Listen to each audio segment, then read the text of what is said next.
Hi, I'm Joe James. I have a master's degree in computer science, and I'm a software engineer in Silicon Valley. And in this course, we're going to learn about data structures in Python.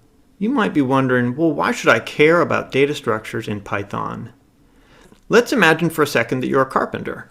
You wouldn't try to pound in a nail with a screwdriver. That just doesn't make sense. Carpenters know you can't do that. You also wouldn't try to drive in a screw with a pair of pliers. So carpenters know that for every task, there's a best tool for the job. And that's why carpenters carry around a tool belt full of tools. And those tools are specialized for different tasks. And that's exactly what you're going to do when you master data structures in Python. Data structures are your tool belt. For each task you face as a programmer, you're going to know exactly which data structure to use and how to use it.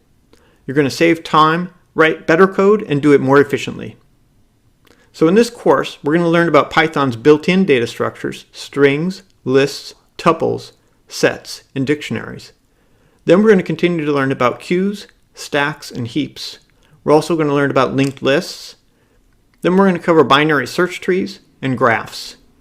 You're going to learn how to use these data structures, how to implement them in Python, and you're going to learn the strengths and weaknesses of each of these data structures. So let's look at some of the code.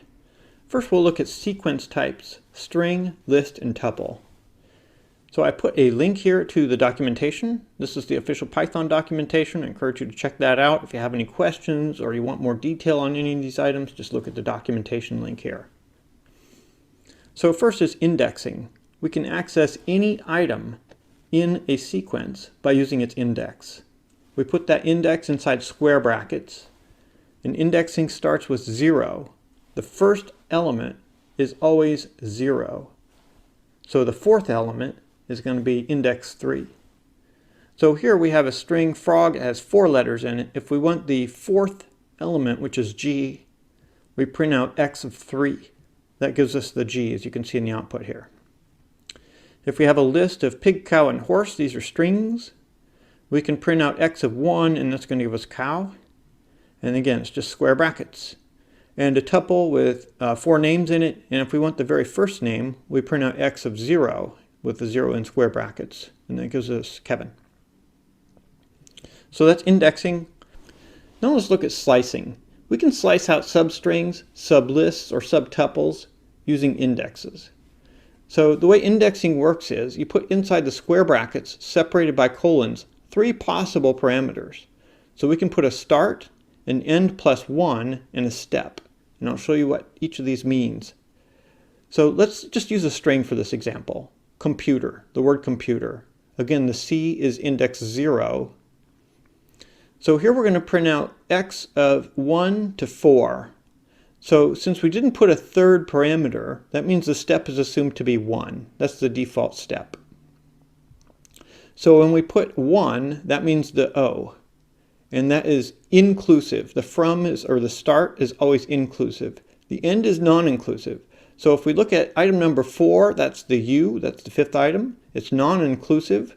So it's really just going to get OMP for us. And when we look at the result, it prints out OMP. Now here's an example using a step. So we print out x of 1 to 6. Again, we're going to start at the O because the 1 is inclusive.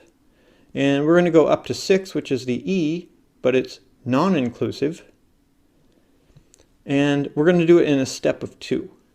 So in other words, we're going to get the O, the P, and the T. And that's what we print out, OPT. So it takes every other item when we have a step of 2. Next, we're going to not put a end plus 1. We're just going to leave an open colon there.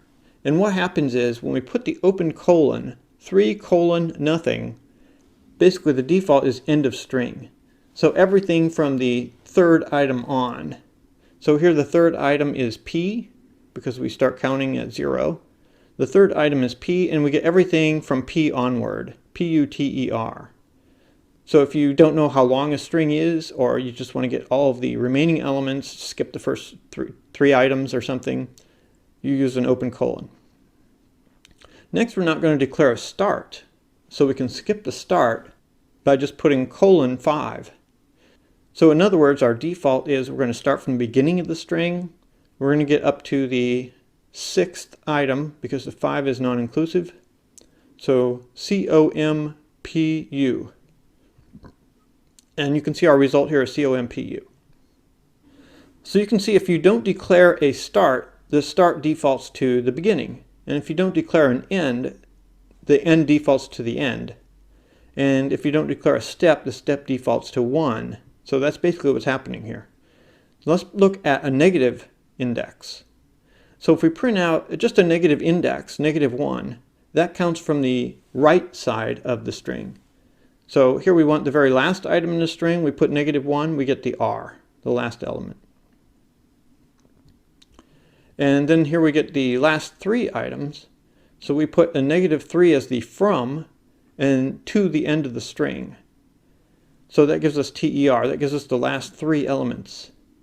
And then if we want to get everything except the last 2 elements of the string, we leave the start blank, so we get everything from the beginning up until the last 2 items. So that is how slicing works, and it works exactly the same as we just covered for this string example. It works exactly the same on lists and tuples. Now let's look at adding and concatenating. So we can combine 2 sequences of the same type using the plus sign. Let's look at a string example first. We want to combine horse and shoe, and we just print X. So we see the result is horseshoe. If we have 2 separate lists and we want to merge those 2 lists together, we can use a plus sign. And when we print that, we get a single list with 3 elements in it. And in the case of tuples, if we have 2 separate tuples and we print the result, we get a single tuple with 4 elements in it. Now it's important to note here, for the second one to be considered a tuple, we have to include a comma here. If we don't have that comma, it's just a string in parentheses. If we include this comma, that tells Python that this is actually a tuple. We can use the multiplying function to multiply a sequence using the asterisk. In a string example, if we want to print bug 3 times, we just do bug times 3 and then print. And you can see the result here is bug, bug, bug. And the same with a list. We have a list 8, 5, and we want to multiply that by 3. What we get is 8, 5, 8, 5, 8, 5. So we're not actually multiplying the elements by 3, we're multiplying the list by 3. And then the same with tuple. We can multiply a tuple by 3, and then we get basically a triplicate of that tuple. Now let's look at testing membership. We can test whether an item is in or not in a sequence. These are really easy, it's almost English keywords in Python. They made it so simple. So with a string, let's say we have a string called bug and we want to check if the letter U is in our string. We just say U in X, and that's going to give us a Boolean result, true or false. In this case, U is in X, so it returns true. And now we have a list, pig, cow, and horse. If we print cow not in Y, it's going to print false because cow is in Y.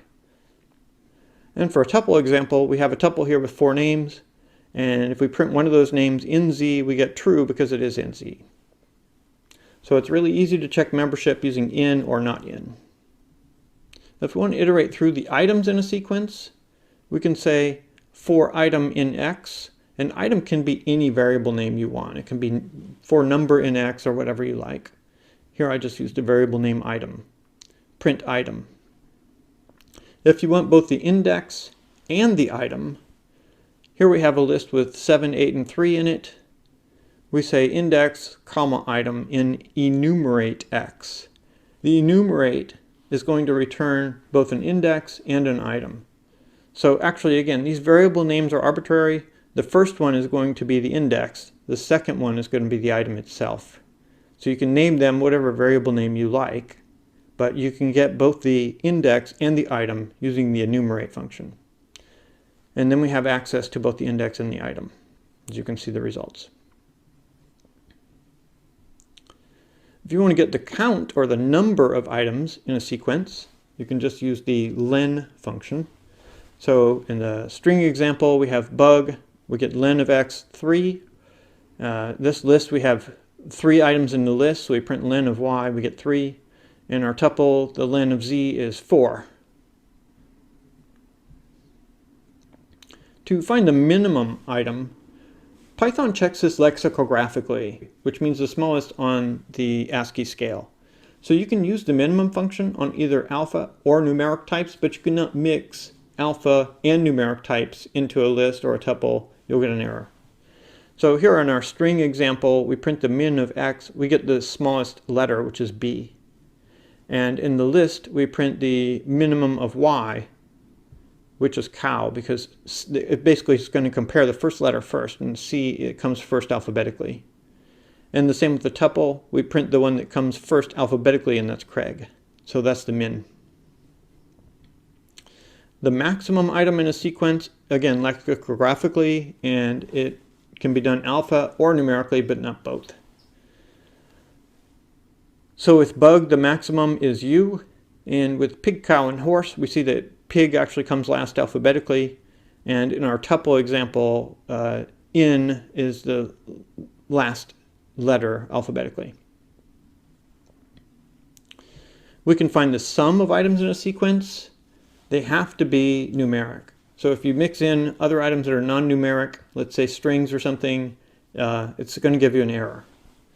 So in the case of a string, we throw a string in here and we find that we print sum, you're just going to get an error. But if we have a list of numbers and we print the sum of that list, you can see we get 27. You can also do slicing. You can combine slicing to get a sum of part of the list. So if here we want to just get the last two numbers, 8 and 12, we can do -2 onward, and that gives us 20 because we're adding 8 and 12 only. And for the tuple, we have another tuple z with 4 items in it, and we add those together, we get 80. Sorting returns a new list of items in sorted order, but it returns it as a list. So here we have a string, bug. We print the sorted version of x, and what we get back is the letters basically separated and sorted as a list, elements of a list. Our list example, it sees that these are strings, it puts them in sorted order, and it returns the list in sorted order. And it's important to understand that this does not change the original list. The sorted function is not an in-place sort. It returns a new list with a sort result. And our tuple example, we have 4 names here, and we put those in sorted order, and we get Craig, Jenny, Kevin, and Nicholas. So let's say you don't want to sort by the first letter, though. You want to sort instead by the second letter. Well, you can use a lambda function to do that. I'm not going to cover lambda functions in detail in this video, but I want to make you aware that you can sort stuff either by reverse order or using some other parameter. And we do that using key equals some lambda function. And here for each item, k, you can use as an arbitrary variable named k.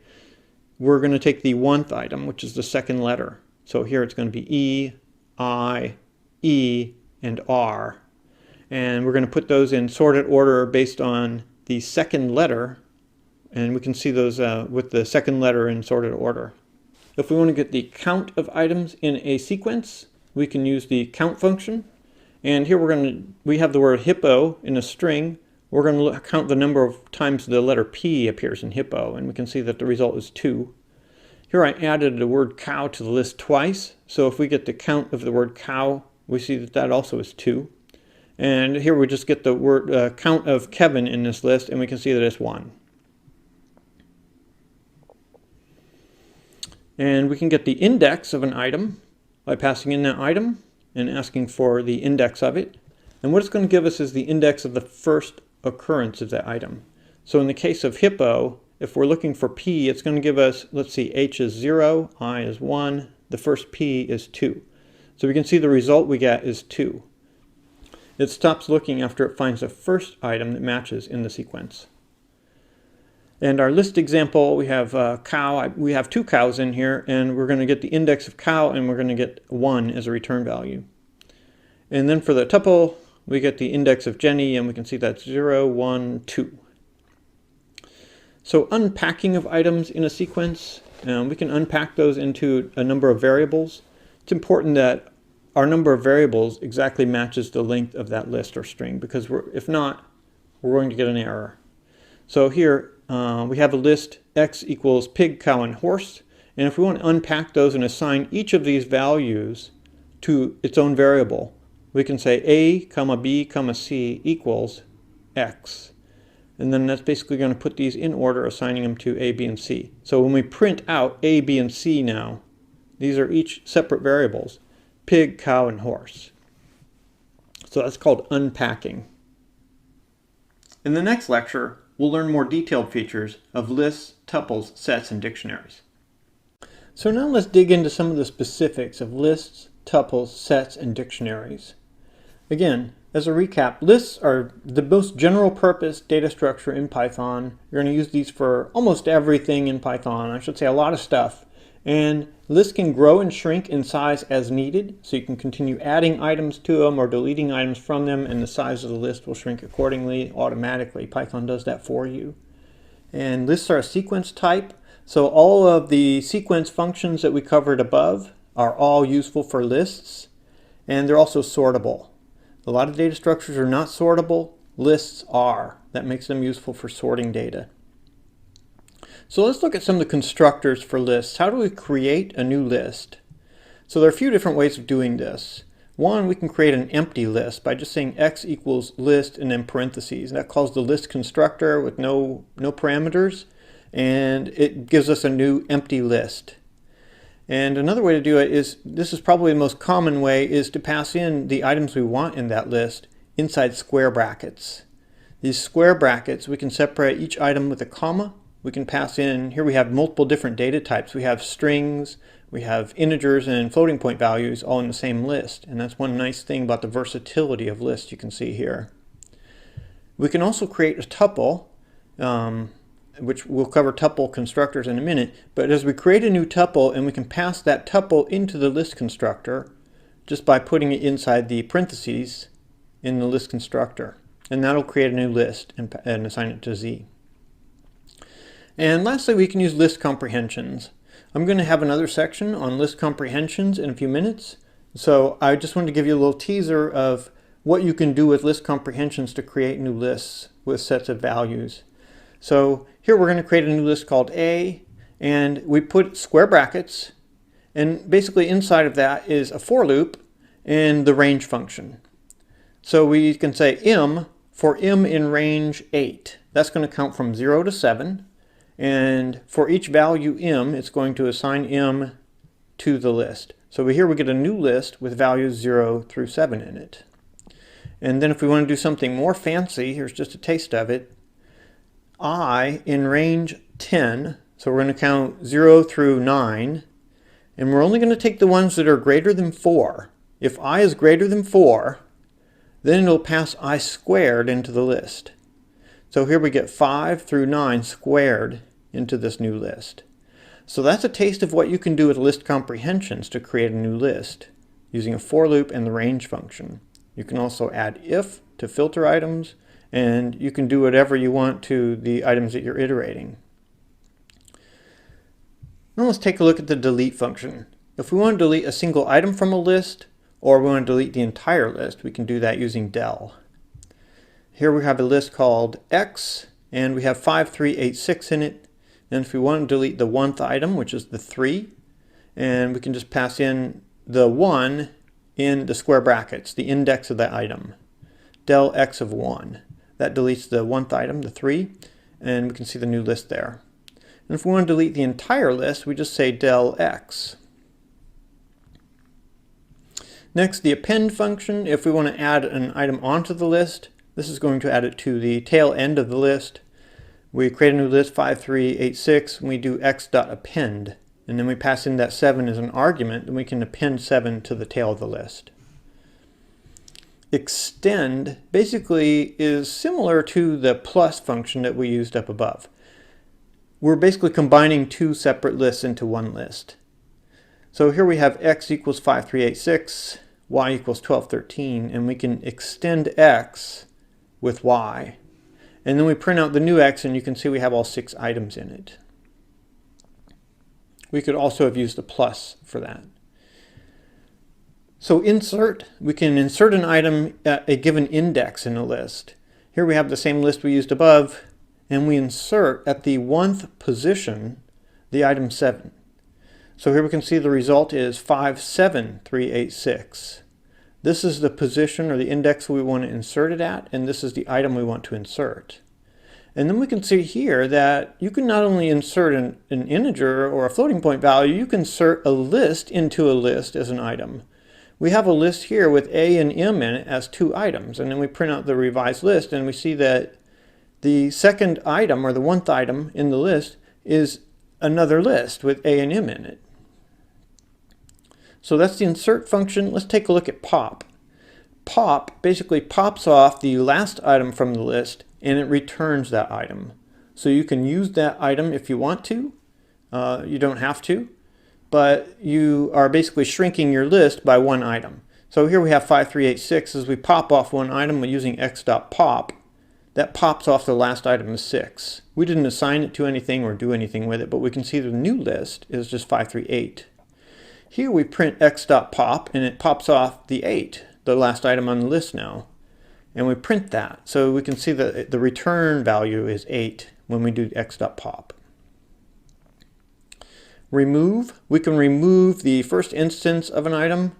So if there are multiple instances of an item, Python is going to start searching at the beginning of the list until it finds that item that matches. It's going to stop searching and it's going to remove that item.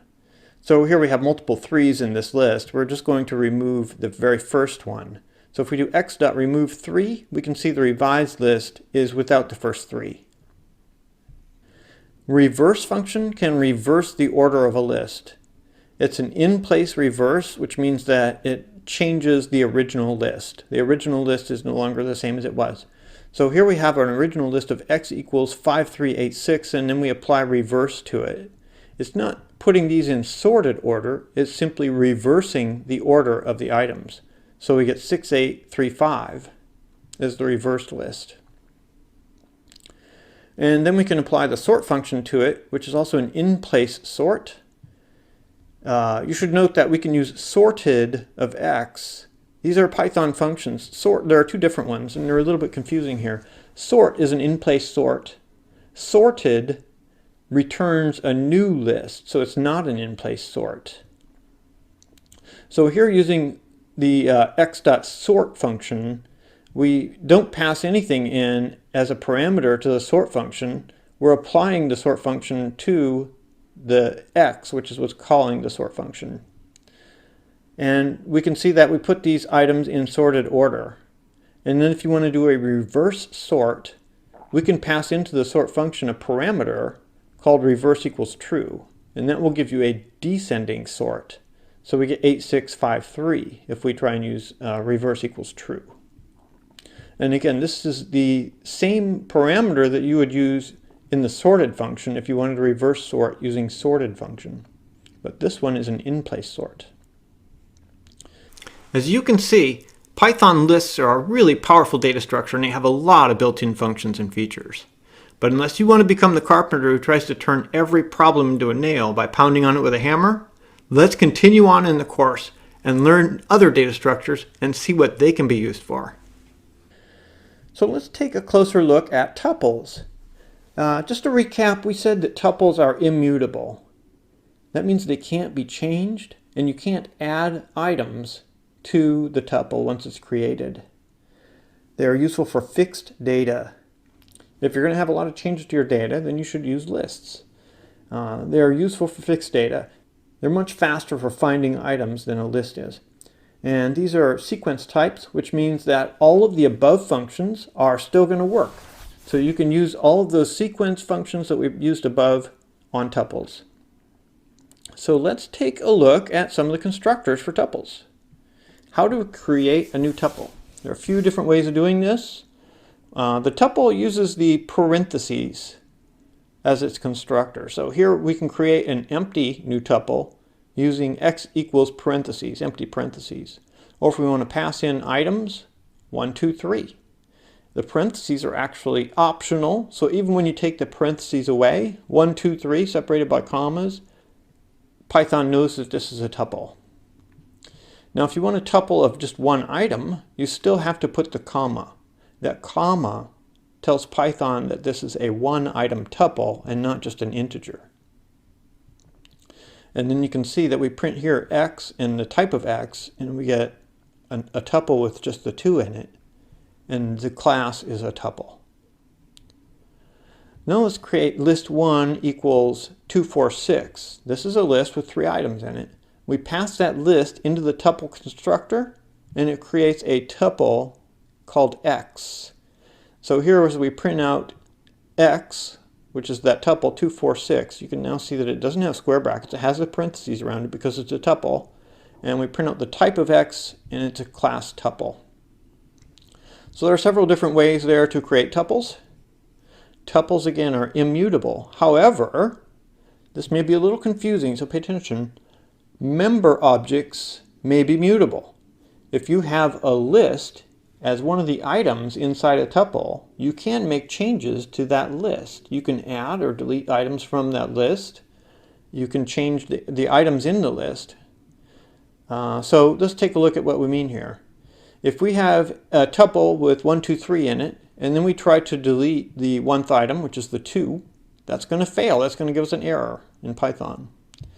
If we try to change the value of the 2 to 8, that also fails. We cannot change the value of the 2. So it looks like the tuple is totally immutable and unchangeable. And we get 1, 2, 3. So even if you try those, you're just going to get an error. But look at this. If we assign a list, a 2-item list, as the 0th item in this tuple, well, that list it's mutable. So we can change or drop items off of this list if we want. So here we're going to pass in 2 indices. The 0 tells Python that, yeah, we want the 0th item of tuple y, which is this list with 1 and 2 in it. And in that list, we want the 1th item, which is the 2. And that's what we're going to delete. So we're basically deleting this 2 from this list. And then we're going to print out y, and we can see that the result is we get a single item list with the 1 and a 3. So we were able to edit this list with the 1 and 2. We're able to drop items off of that list. And then if we want to add items to the tuple, we cannot just add or append. However, we can use this concatenation function where we do y plus equals an additional tuple, and it will merge the 2 tuples into 1. So here again, you need the comma to tell Python that this is a tuple and not just an integer. It's a 1-item tuple. So if we do y plus equals 4, we can see that the 4 is added on to our original tuple y. So concatenating will work. Now let's look at sets. Sets store non-duplicate items. So unique items are really what sets are ideal for. You get very fast access compared to lists. And the reason why is when you iterate through a list looking for an item, the only way to do it is to start at the beginning and look at every single item and do a comparison. So if you have 1 billion items in that list, you're going to do you may have to do 1 billion comparisons to find that item. But in a set, it hashes that item, so it can find it instantly using the hash. It has much faster access than lists. So especially for very large data sets, it has much faster access to items than lists.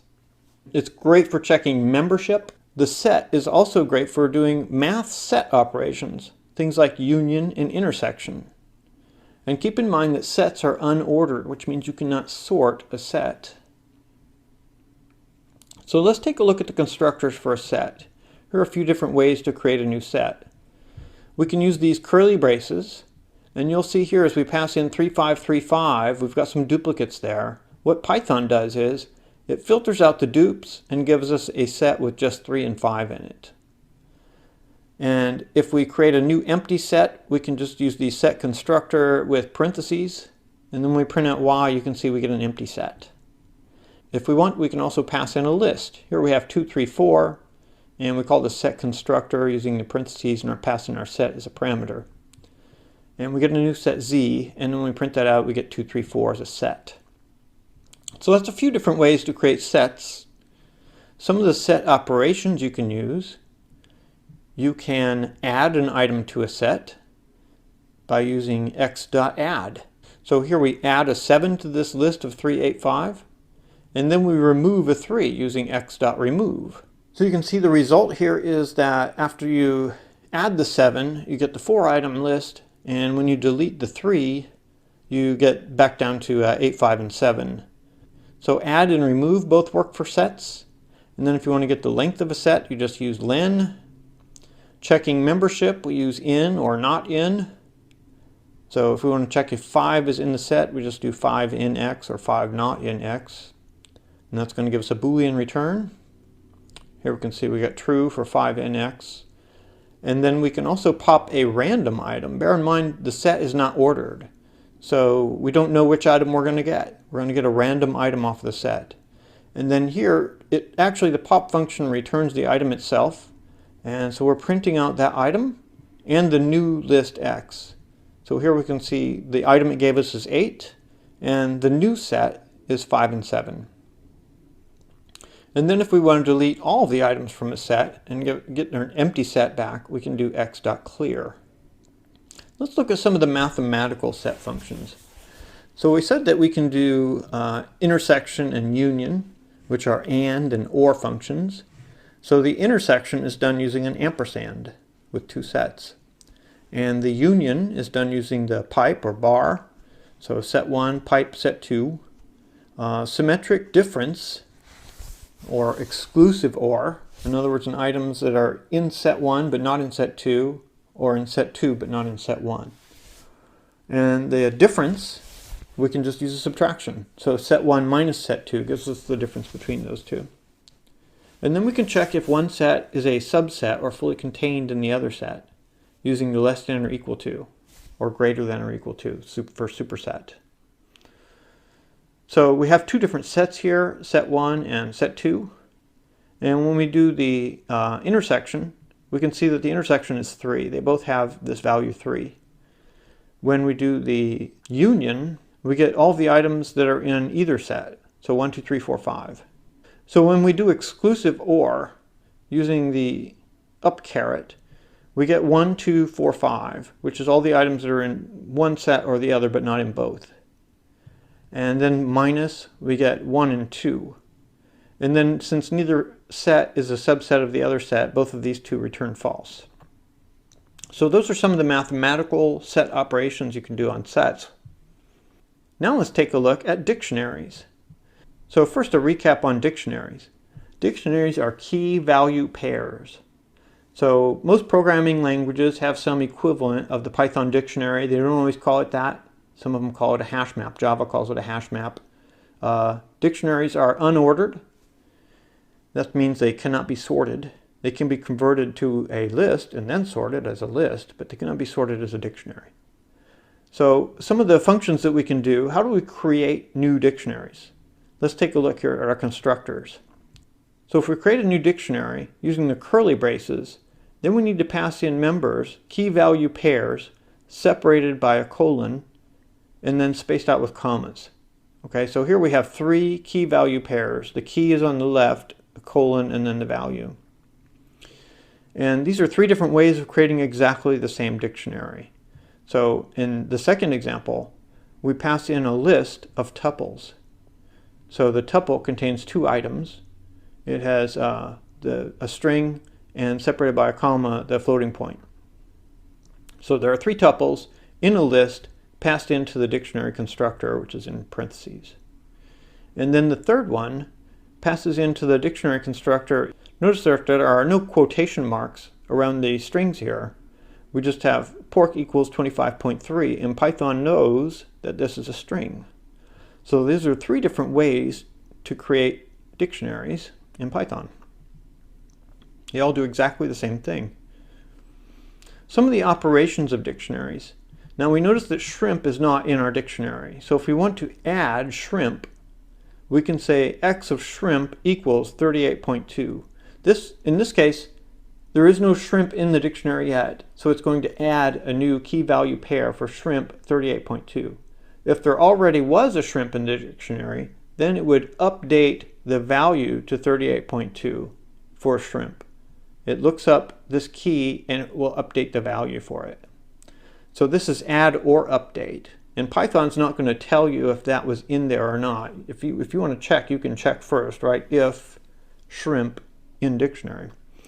But if you just do this x of shrimp equals 38.2, it's going to overwrite anything that was already in the dictionary for shrimp. If you want to delete an item, this is just del x of shrimp is going to delete shrimp from the dictionary. And then you can see that we print out the new dictionary. There's no shrimp in it. And if you want to get the length of the dictionary, you can print len of x. That'll tell you how many key value pairs are in the dictionary. And if you want to delete all the items from the dictionary, you can use x.clear. And lastly, to delete the entire dictionary and free up the memory that it's using, you can use del x. So to access keys and values in the dictionary, you can access these separately or you can access them together. So here are a few different ways of doing that. We have this dictionary Y with pork, beef, and chicken in it. Those are the keys, the strings, pork, beef, and chicken. So if we do y.keys, we get a list of pork, beef, and chicken. It dumps these out as a list. If we do y.values, it dumps these out as a list, the values, those floating point values. And if we do items, we can say print y.items. It's going to print out all the key value pairs. So here it prints them out as a list of tuples or key value pairs. To check membership in just the keys, you don't have to specify keys. You can if you want. You can say beef in y.keys, or you can just simply say beef in y, and that's going to check in y's keys only. It's not going to check in the values. If you want to check for membership only in the values, you can check clams in y.values. And all of these membership tests are going to have a Boolean return true or false. So to iterate a dictionary, keep in mind that these items are in random order, and you're not going to be able to iterate them in any kind of sorted order. Python's going to give them back to you in whatever order it wants. So for key in y, print key. That will give you all of the keys in the dictionary one at a time. And then you can get the value by saying y of key. So here you can see we printed out each key and its value. If we want to iterate with a separate variable for both the key and the value, sometimes this is helpful if you're doing a lot of operations inside the loop.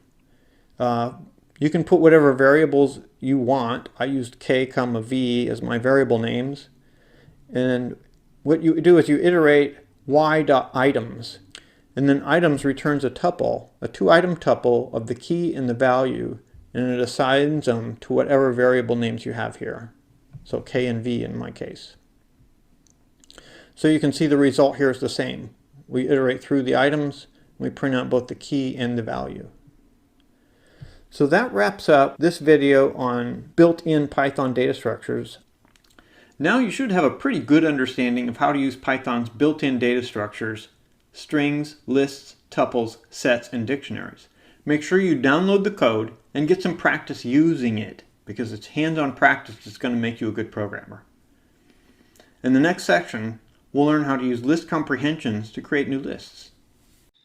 Hi, I'm Joe. This chapter we're going to cover a pretty cool feature of Python called list comprehensions that enables you to create new lists of values using a comprehension, or basically sort of a for loop and iteration inside of a list creator. So our basic format is transform, sequence, and filter. So we can apply a filter to it if we want. And we put that inside square brackets. And the result is going to be assigned to a new list. So we're going to use the random module a little bit in this. You don't need that for all list comprehensions, but for one or two of my examples. So I'm going to import that. So we have a series of about 10 examples or something I'll show you, and they get increasingly more complex. So here we're going to just get values within a range. Typically in list comprehensions, you're going to use the range function. Here we just use range of 10. And you know the range function returns a sequence of numbers. In this case, it starts with 0, which is the default, and it goes up through 9 because the 10 is non-inclusive. So 0 through 9. And what we're going to add to this new list is x for x in that range. So in this part, the first x, we could apply some sort of a transform or a function on that x if we wanted to, x squared, 2x, whatever we want. And then this is where we declare the variable, each x in this range. So the result is a series of values under 10. So 0 through 9, under 10 integers. Okay, so that's the simplest example of a list comprehension. Now let's look at some of the other more crazy stuff that you can do with list comprehensions. We could get all the squares if we want. I told you we could apply a transformation to the x if we want. So here we declare our variable as x as we iterate through under 10, which is this list we just created. Okay, so we don't necessarily have to use the range function. We can use any sequence here, which means we could use a list, we could use a tuple, a set, or even a string, or a range function. So x squared for x in under 10. So it's going to iterate through these. It's going to return the square of each one of them, and it's going to assign that to this new list called squares. And then we're going to print out squares. So you can see the result is 0 through 81, the squares of the previous list. Okay, let's see what else we can do. Get odd numbers using mod. Okay, so odds equals x for x in range 10. So here we're going to just basically iterate through 0 through 9. The variable we're going to use is called x, and we're going to send x to this odds list. But here, look, we apply a test, a condition. If x mod 2 is equal to 1, in other words, if it's odd. If x is odd, then we'll send it to this odds list. And when we print it out, we see that we get 1, 3, 5, 7, and 9. Now let's get the multiples of 10. So we're going to use the range function again as our sequence, 0 through 9. And instead of adding x to the list, we're going to add x times 10. So this is not a whole lot different from the x squared we did. We get the multiples of 10, so 0 through 90. Now let's get all the numbers from a string. So we start out with a string named s that has a combination of letters and numbers in it. Maybe sometimes you want to filter out and delete all the numbers or whatever, but here what we're going to do is just create a new list with all those numbers. So nums equals x for x in s. In other words, we're going to iterate through the letters or characters in s, and we're going to test if each one is numeric. And if it is, then we're going to add it to this list. And then when we print out the list, we get a list, so I'm going to use this little join function to join the numbers into a single string. So we get 2073. In other words, we managed to grab all of the integers in this string. So here we're going to get the index of a list item. And we're going to do that by using the enumerate function. So we iterate using enumerate names. This is a list. Names is a list, and we're going to enumerate.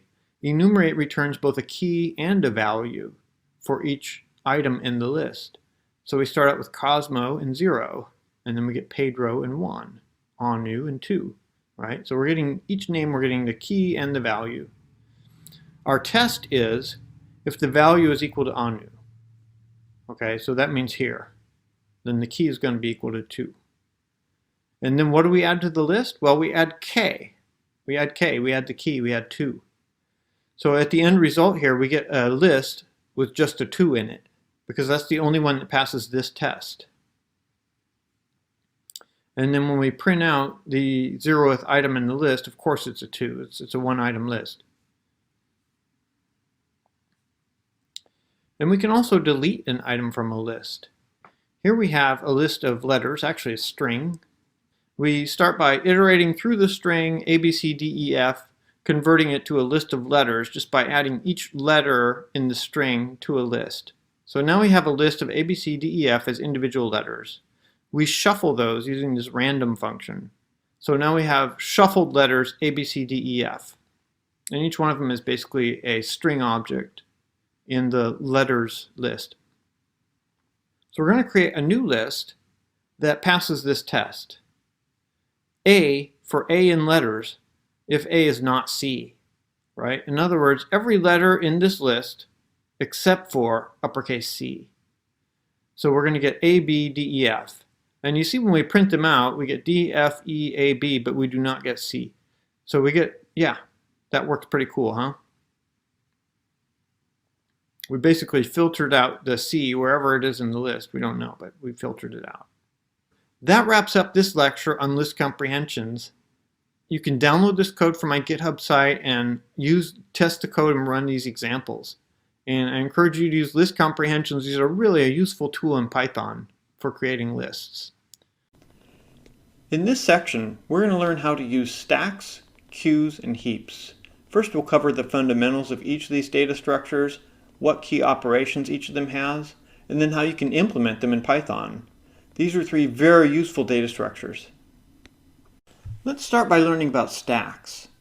A stack is a last in, first out data structure. That's called LIFO. So what that means is that all the push and pop operations are to the top of the stack. They only affect the top item on the stack. The only way to access the bottom items on the stack, like in this diagram, item 1, is to first remove all of the items above it. We have a couple of different key operations here. Push allows us to push an item onto the top of the stack, and we use the pop command to pop an item off of the top of the stack. Some other stack operations are peek. Sometimes you might want to get an item off of the top of the stack without actually removing it. Let's say we need access to the top item, we want to know what it is, and we can use the peek command to see a copy of the top item without actually removing it from the stack. Or clear to remove all of the items from the stack and empty the stack out. There are a lot of different use cases for stacks. One very common use case is the command stack. All computer programs track each command that you execute. And most programs you use have the option of undoing the previous command. In order to do that, the program has to keep track of which commands you've executed in which order. So it does that using a stack. Each time you execute a command, it pushes that command onto the stack so that it has a record of it. And if you click the undo button, it's going to pop the last command off of the stack and it's going to reverse that command. So the command stack is used to execute the undo function in programming. Now let's take a look at how stacks can be implemented in code. We have the Python list, which makes a great foundational data structure to store the stack in. And actually Python gives us most of the functionality that we need to create a stack with the list. So the underlying data structure beyond our stack is going to be a Python list. Python gives us the append function, which we can use to push an item onto the stack, and it gives us the pop function, which we can use to remove an item from the stack. We're actually pushing items onto a list and popping them from a list. So here's one implementation. Using the Python list, we can create a new stack. My stack equals an empty list. And then we can push items onto the stack using append. As here we push 4, 7, 12, and 19 onto the stack. And then when we print out the stack, we can see 4 items. Now a little more test code here. When we pop an item off of the stack, we can see that we get the 19 first. When we pop the second item off, we get the 12. So it's popping off the last item first, which is exactly what we want. So that's typical stack operation. However, it's using a Python list. Now if we wanted to write a wrapper class so that we can add some additional functionality to our stack, that's actually not that hard. So let's take a look at how that can be done. Here's a stack using a list as the underlying data structure, but using a wrapper class so that we can rename our functions as we like, and we can also add additional functions and features to our stack. So we'll start with a constructor, an init function, and this basically just has a new list. It creates an empty list just as we did before. The push is going to add an item, so we receive an item and we just use the append function to add that item onto the list. what the user is going to see is he's pushing an item onto the stack, but what we're doing behind the scenes is appending that item to a list. Next, the pop function. First, we want to check if the list actually has items on the list. If the list is empty, we don't want to try a pop operation. If there's at least one item on the list, then we'll pop that item off and return it. The peek function allows us to just look at the top item on the list and return that item, but without taking it off. So here we return the top item on the list, but without removing it. And lastly, if someone wants to print out the stack or show all the items that are on the stack, what we're going to do is just show the string representation of the list. Now let's look at some test code and see how our stack works. My stack equals stack. And then we can push an item. We'll push a 1, we'll push a 3, and then when we print out the stack, we can see that, yeah, we have a 1 and a 3 on our stack. And when we pop an item off of the stack, we get the 3, which was the last item that we put on the stack. When we peek, we get the 1, which is the only item actually left on the stack, but peeking is going to give us the top item on the stack. If we pop another item, we get 1, and now the stack is empty. So if we try to pop another item, we get none. So basically all those key features of our stack are all working just fine. So this is how we can use a wrapper class to implement a stack in Python with an underlying data structure of the Python list. So the Python list is a very versatile data structure, and here we've used it to create a stack. Now let's take a look at queues.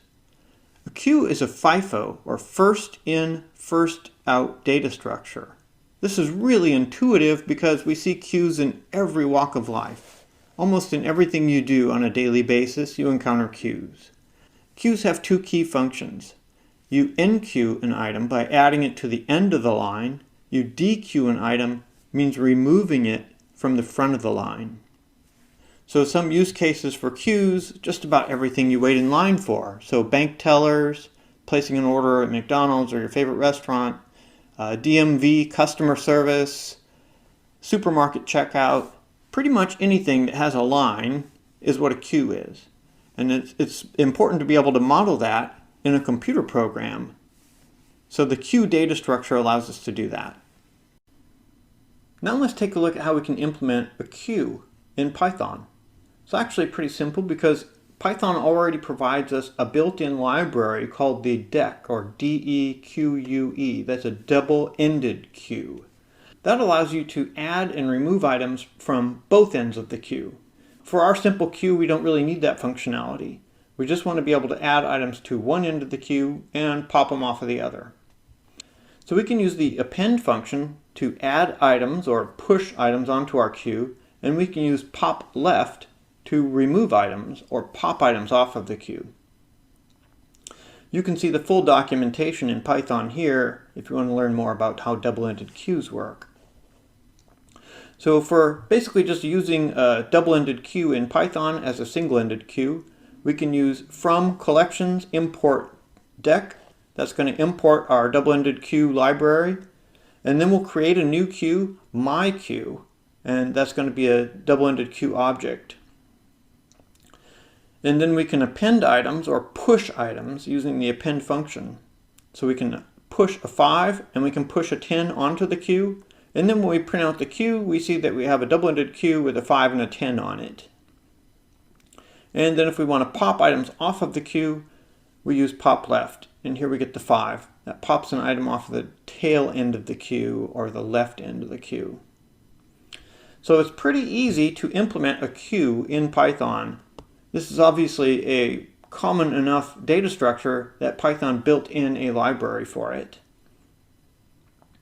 Now, as a fun exercise for you, you may try writing a wrapper class for the double-ended queue to make a single-ended queue using push and pop, as we did similar for the stack. In this lecture, we're going to learn how to use max heaps. Now, implementation-wise, the underlying data structure is going to be a list. And the functions of a max heap are not a whole lot different from stack and queue. So I think you're going to be able to pick this up fairly easily. Now, when you look at this graphical representation of a max heap, though, it looks a lot like a tree. And I know we haven't covered trees yet. That's going to be covered in section 5.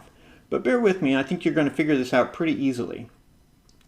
So the one condition of a max heap is that every node is less than or equal to its parent.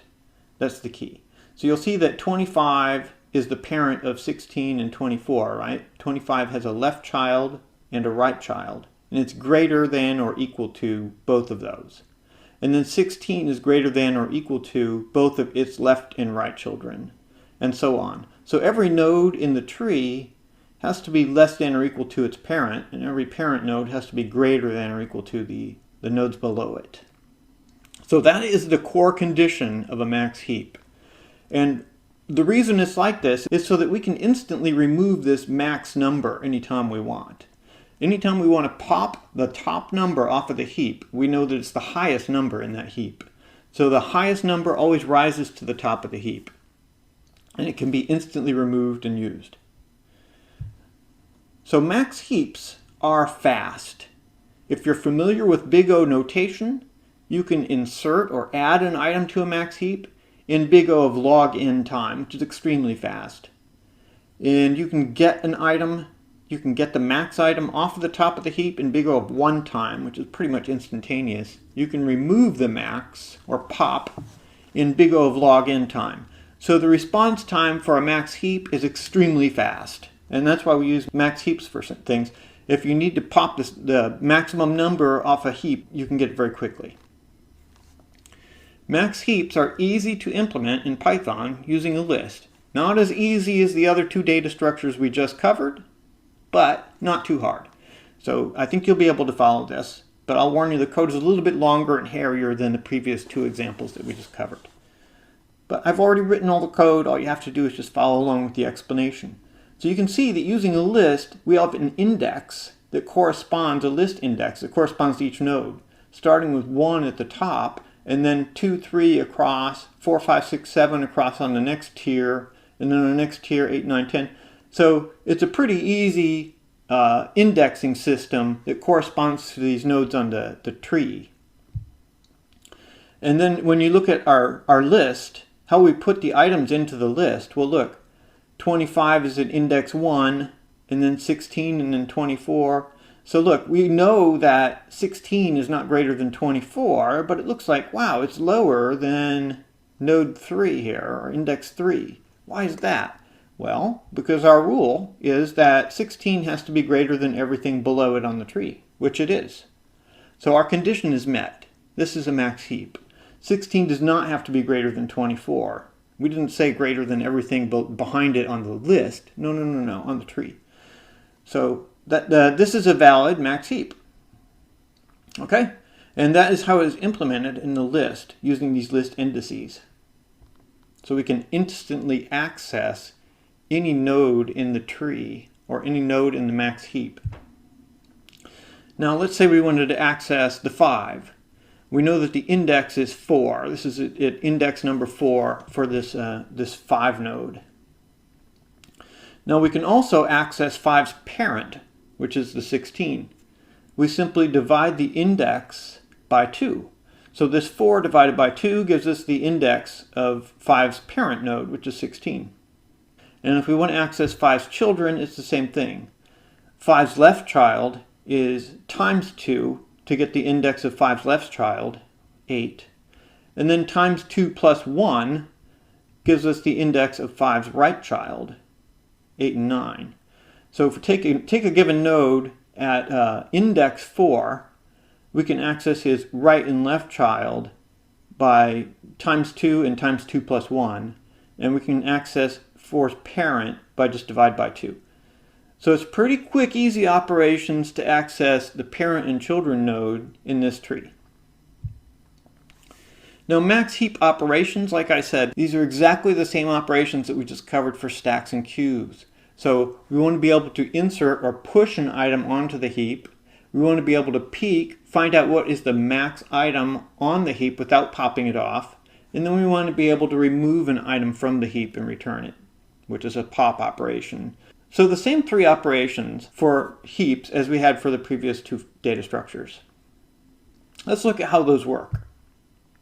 So push. We can add a value to the end of the array, and then we float it up to its proper position. So let's look at an example. We want to push a 12 onto this heap. What we're going to do is put it at the very last spot in the array, which is here, right? And we have a spot for it. So in other words, it's going to be 11's right child. It's the last index in the array. And then we need to float it up to its proper position. Well, how do we do that? We need to compare 12 to 11. If 12 is greater, then these two will swap places. Yeah, it is greater. So we want the 12 and 11 to swap places. Now we need to compare 12 to its new parent, 16. Is 12 greater than 16? No, it's not. So there's no more swapping. 12 is already floated up to its proper position in the heap. So this is one of the key behind-the-scenes functions that we have to code, which is called float up or bubble up. When we add an item to the bottom of the tree, we need to be able to bubble it up to its correct position in the heap by comparing it to its parent nodes and then swapping. So we use that every time we do a push operation. Peek just returns the value at the top of the heap, okay, which is going to be heap of number 1, index number 1. And that's pretty straightforward. We don't really need to pop it off or anything. So we just get that item and return it. And in pop, first we're going to move this topmost item. We want to pop off the max, which we know is in index position 1. First we're going to swap it with the item in the last position. Then we're going to delete it from the heap. And then we're going to bubble down the item here to its proper position. So let's take a look at the example. So 11 is in the last position. 25 is the item we want to pop. So we're going to swap those two. 25 and 11 swap places. Now we can remove 25 from the heap without affecting the rest of the heap. It's in the last place. It doesn't affect anything else in the heap. Our next step is to bubble that 11 down to its correct position. So we compare 11 to 24. 11 is less than 24, so it needs to move down. Next, we're going to compare 11 to 19, and 11 is less than 19, so that's going to swap places. So we do some comparisons with the child nodes to move 11 down until there's either no further room to go down or it's not greater than any of its children nodes. So that's the operation for pop, and now we can just return the 25 that we pulled off. That's it. So those are the 3 key operations, and that's basically how they work in a nutshell. Now let's take a look at the code. Again, the underlying data structure we're using is a list. So you're going to see us using list indices throughout this program. Now the public functions we have here are push, peek, and pop. We're pretty familiar with those by this point, but we also have supporting private functions that we need for this heap. And we have basically a swap, a float up, and a bubble down. And we use those as internal utility functions. These are not part of the user interface. And then the string function is so that we can print the heap. So our constructor, when we create a new heap, we have the option of passing in a list of items that we want to add to the heap. If we don't pass in a list of items, then we'll get back an empty heap with just a 0 in it. So we put a 0 in the very first element because we don't use that. We start our elements at index number 1 for the max heap. If we pass in this list of items, we're basically going to iterate through those, add them one at a time to the end of the list, and then float it up to its proper position. That's the push operation. So essentially we're pushing them all one at a time. And when you look at the push method, it does exactly the same thing. It appends the data that you passed in to the end of the heap, and then it floats it up to its proper position in the heap. So that is the push operation, which is almost identical to the constructor if you pass in items. Now the peek operation doesn't do much. It only returns the top item on the heap. That's all. It doesn't take it off. There's no pop operation going on. It's just a peek. Now let's look at the pop operation. There are a few different cases here depending on how many items we have in the list. If the list has exactly 2 items, one of those is the 0 that we're not counting. We're not using that as part of our max heap. So if there are exactly 2 items, that means there's really just 1 item in our max heap. we'll pop off that number 1 item with index number 1 and we'll return it. We pass that into variable max, and then here at the end here we return max. If there are more than 2 items, then we're going to swap the maximum item, which is in position index 1, with the last item. So we get the last item in the list. We swap those two.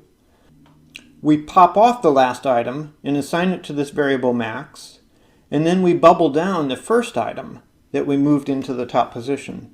So it's exactly what we just walked through in the slides. And then at the end we return the max.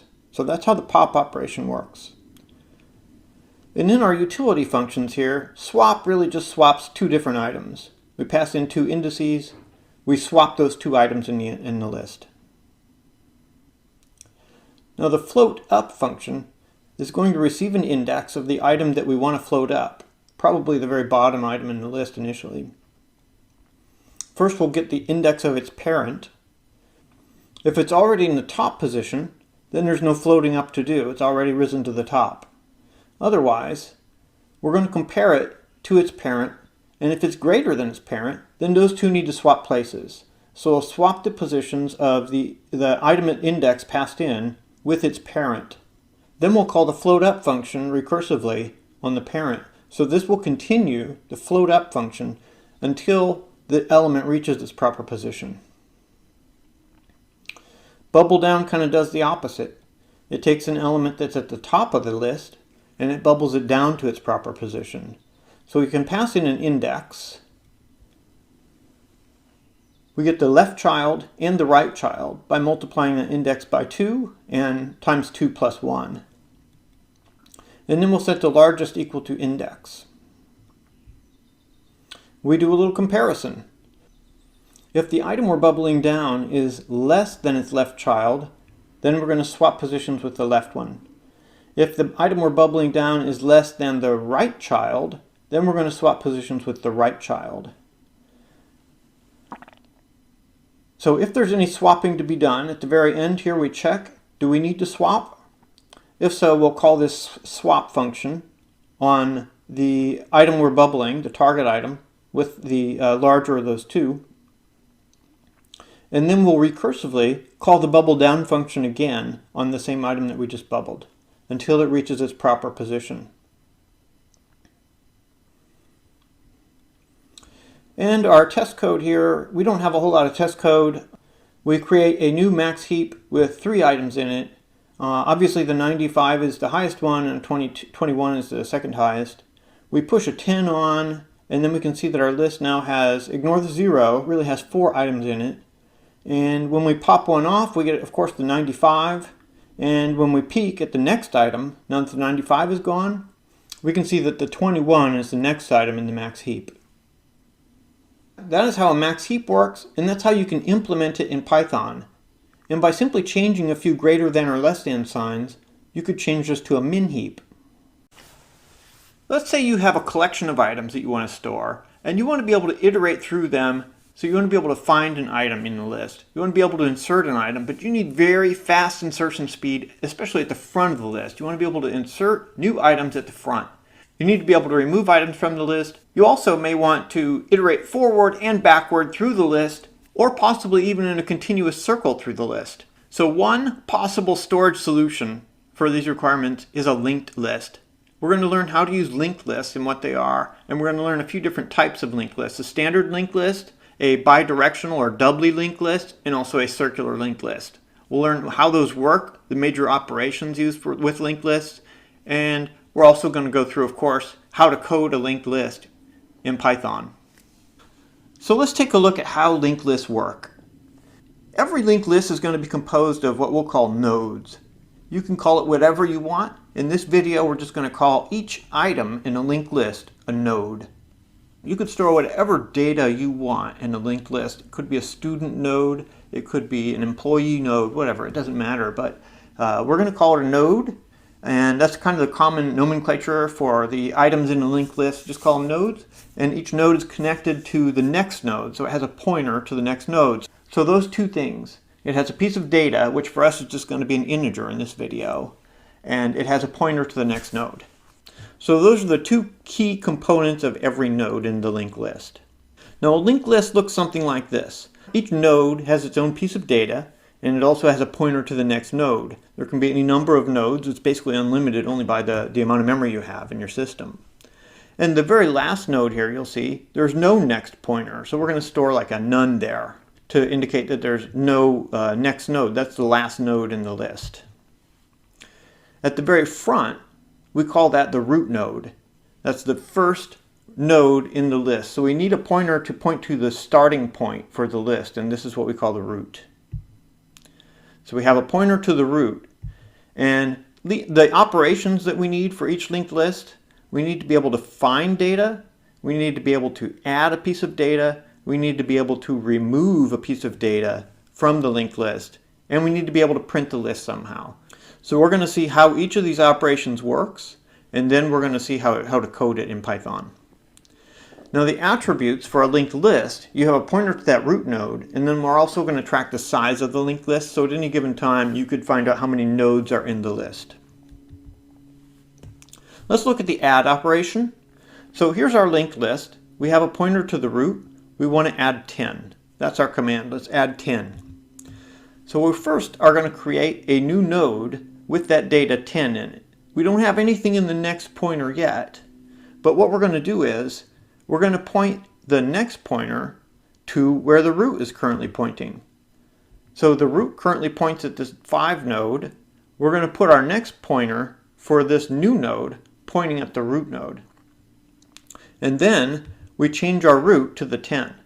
So we effectively inserted this new 10 node at the very beginning of the linked list. That's how we're going to do the insert operation. Next we want to try and remove a number. So let's try and remove 5. Obviously if we try to remove a number like 200 and it's not in this linked list, then we'll get back either a false or a none or sorry dude or an error or something. But if we have a number that's in the list and we want to try and remove that, so we're going to remove 5. First we need to find that 5. So we start at the root. We check if this is the number. No, it's not. Oh, is this the number? Yes, it is. Gee, so there's the node that we want to remove. Pretty easy to remove it. We take the previous node to this 5. We change the previous node's next pointer to 5's next pointer. In other words, see 5? The next node is 17. So we just change 5's previous node, which in this case is the root, the 10. We change that next pointer to where 5's next pointer goes. And so now effectively the 5 node is just completely cut out of the linked list. When we iterate through the linked list starting from the root, we're going to follow this path and we're never even going to know that the 5 is there. The 5 node still exists, but we don't have access to it anymore. It's effectively deleted from the linked list. So that's the remove operation. Now let's take a look at how to code a linked list in Python. We're going to start with the node class. We're going to use the same node class for 3 different types of linked lists that we cover in this section. So doubly linked lists and circular linked lists are going to use the same node class. And you'll see in the node class here that we have 3 attributes. We have a piece of data, we have a next node, and we have a previous node. Now in our standard linked list, we do not need the previous node. So we're just not going to use that attribute in the standard linked list, but it'll be there for us so that we can reuse the node class for the other 2 linked lists. And then we also have this string representation that gives us back essentially the data in parentheses. So that's what the string representation of a node is. So in the linked list we have 4 methods. We have an add, find, remove, and a print list. Let's see how all those work. First, our constructor has 2 attributes. We keep track of the root node, and we also keep track of size. So each time we add or remove a node, we're going to increment or decrement the size accordingly. To add a new node, we pass in the data that we want to create that new node with. We create a new node with passing in the data and the next node as the root node. Keep in mind we're inserting this node at the very beginning of the list. So the current root node is going to be the second node. So we pass that in as the next node for this new node. And then we change the root node to the new node. We increment our size by 1 and we're done with the add operation. To find a piece of data, we pass in that piece of data. We are going to iterate through the list, one node at a time. We're going to start at the root node, which we'll call this node. And as long as this node is not none, as long as it's a valid node, we're going to continue to iterate through this list. Each time through this while loop, this else statement is going to bump us forward to the next node if we haven't found what we're looking for yet. So what we're looking for is this node's data is equal to D. And when we find that, we return D. If we get through all the way through the while loop, we haven't found it, we'll return none because that data is not in the list. The remove function, we pass in a piece of data. We need pointers to this node and this node's previous node. So we're going to start iterating through the list to do the find operation at the root, which we'll call this node. And then we're going to keep track of the previous node because we need that to be able to remove the node when we find the one we want to remove. Each time through this while loop, we have two pointers now to increment. We have to increment the previous node to this node, and we have to increment this node to this node's next node. So if we haven't found what we're looking for yet at the end of this while loop, we'll bump forward both of those two pointers. And that's how we iterate through the list. Now our check. We check if this node's data is equal to the D that we were passed in that we're looking for. If we find it, we found that data, there's two possibilities for removing that node. One, that node is in the root. That's this else here. In which case we just change the pointer for the root node for our linked list to this node's next node. In other words, the second node in the list. We bypass the current root and we point our root pointer to the second node in the list. That effectively deletes the first node in the list. Now if it's not in the root, in other words it's in some other node in the list, then we need to delete that by changing the previous node's next node pointer to this node's next node. So that is the remove operation. If we get all the way through and we haven't found it, we return false. If we do successfully remove it, we return true. And the print operation, we print the list. We're going to iterate through the list, one node at a time starting from the root. This while loop is going to check when we reach the end of the list, and then we're going to exit and just print a none. And for each node, we're going to print the string representation of that node, followed by a little arrow. So you'll see what that looks like when we run the test code in a second. So here's our test code. We test a variety of different operations. Yeah, here's what a list printed looks like. So our string representation of a node is just the value in parentheses, and then we put an arrow between it in our print function. So we'll create a new list called myList. We'll add a few items to it, and then we'll print the list, and you can see what we get here. And then we can print the size of the list. We can see the size is equal to 3. We remove one item, the 8, then you can see the size is equal to 2. And we can also find the 5. When we find the 5, it actually returns a 5, and we can print that out. And we can also print out the root, which is 12. That's the last item we added, so that's at the front of the list. So that's how the linked list works.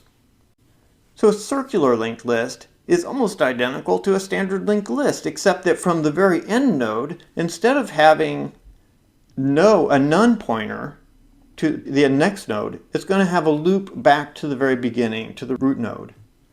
The add operation in circular linked lists works slightly differently.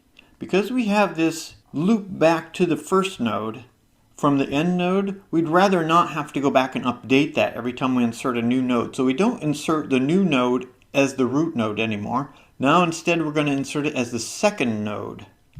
We leave the root pointer and the last pointer, the loop back to the root, the same.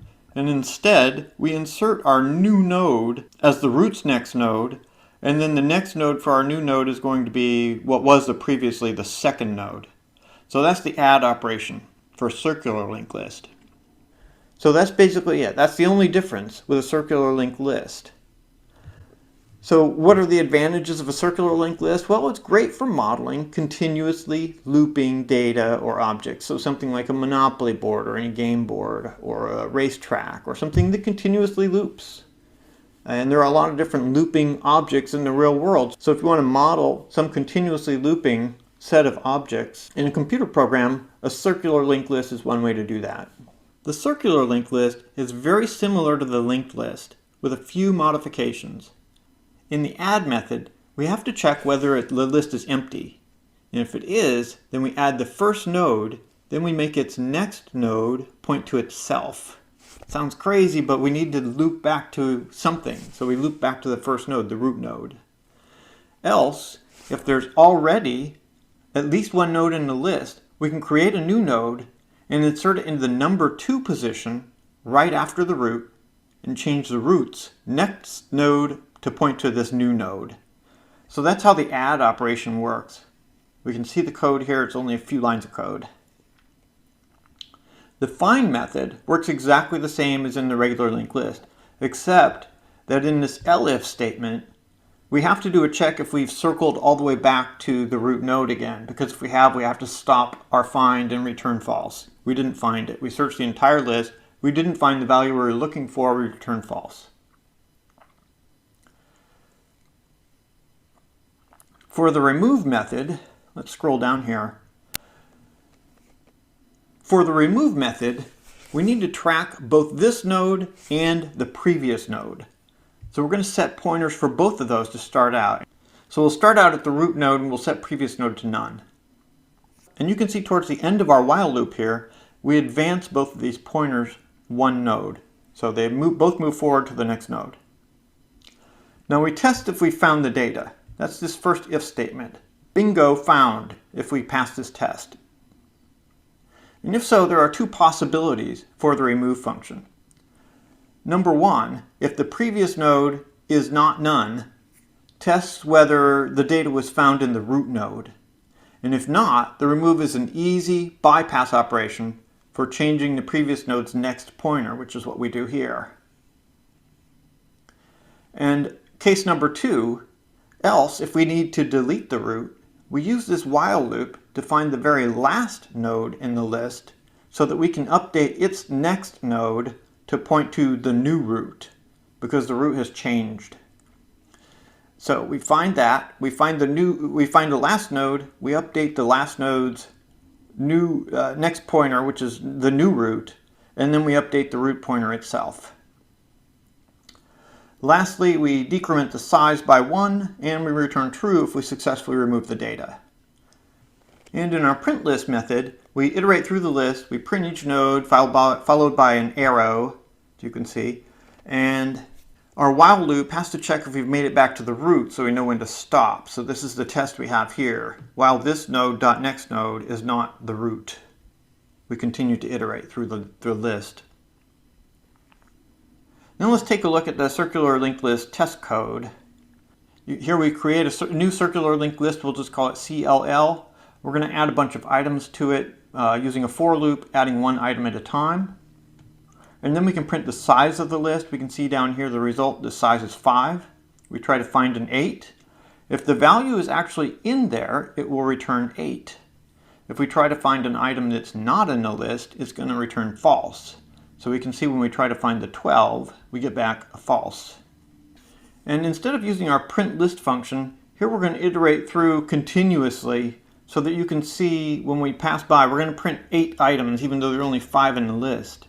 So we're going to see if it actually does circle back to the next node. We're just going to continuously get the next node up until we reach 8 of them. So we can see 5, 9, 8, 3, 7, and then it starts from the beginning again. 5, 9, 8, 3. It'll continue on. We print up to 8 items. So that shows you that it's a continuous loop and we can continue to loop through that if we want to.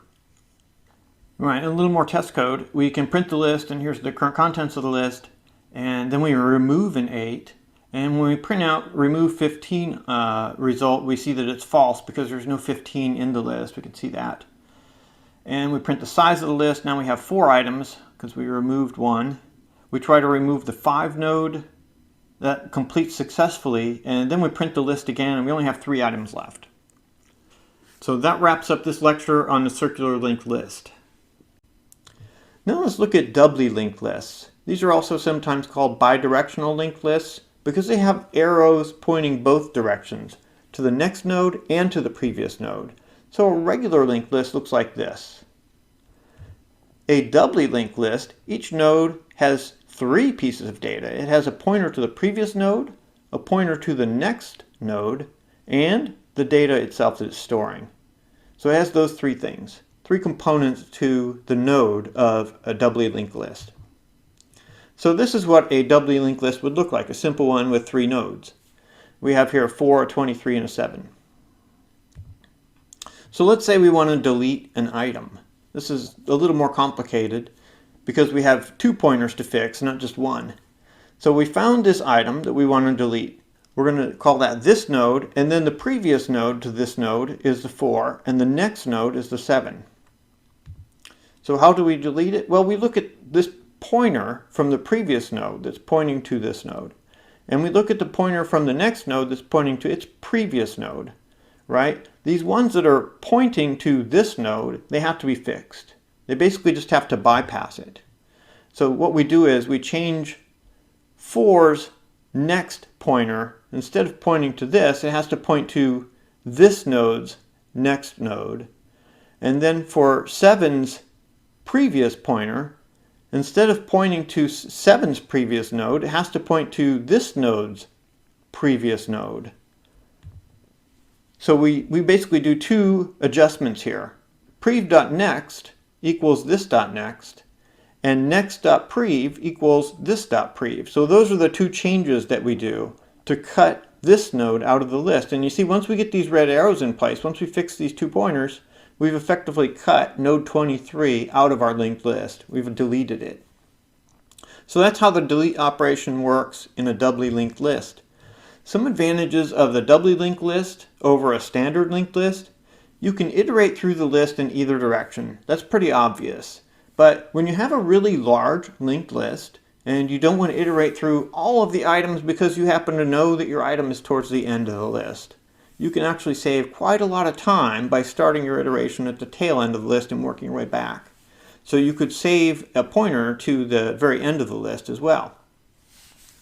And you can delete a node without iterating through the entire list. That is, if you have a pointer to that node, right? If you know where that node is that you want to delete and you don't have to iterate through the whole list to find it. Each node already stores its previous and next pointer, so you can get the nodes on either side of this node that we want to delete without having to iterate through the entire list, if you have a pointer to the node you want to delete. Doubly linked list uses an extra node attribute called prevNode, as I showed you before when we looked at the node class. And it also has an extra list attribute called last. You can see here, last. So that we can always access the tail end of the list, or the last item in the list. Now the add method has to check if the list is empty. And if so, then the root node is also the last node. So otherwise, it adds a new node to the beginning and it changes the root's prev node to the new root node. So we can see the if-else, 2 different conditions here for the add a new node. The find method works exactly the same as the find method for the standard linked list, so there's really no changes on that. The remove function is a little different. There are 3 possible cases in the remove function, so let's review each one of those. Case number 1, we're trying to delete a middle node. That's this if statement here. So the node is not in either the root or in the last node. That's the standard case that we showed in the slides. So for this, we just do a simple bypass. We bypass the target node, and by changing the previous node's next pointer and the next node's previous pointer, which is exactly what we're doing here. And we've basically bypassed the target node that we're trying to delete. Now the second case is that we're trying to delete the last node. This is just like case 1, except that the previous node's next pointer will be changed to none, because the second to last node is now the last node. So that's the only difference here. So we're changing basically the second to last node's next pointer to none. And the third case is we're trying to delete the root node. And this is again similar to case 1, except that we change the root pointer to point to the second node. In other words, we change root to point to root's next node. And that's it. Those are the three cases for remove. The rest of the remove function is really straightforward. The print list method is pretty much the same. There's no changes there. So let's look at the test code for the doubly linked list.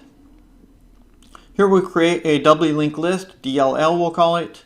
We add a bunch of items using a for loop to add each one of those items in. We can see we print the size is 5. And we can print the entire list if we want using our print list method. And then we can remove an 8. We'll print out the size again. We can see the size is 4. So these things all work. And then if we try to remove items that are not in the list, DLL.remove 15, that doesn't work. If we try to find an item that's not in the list, we also get false back.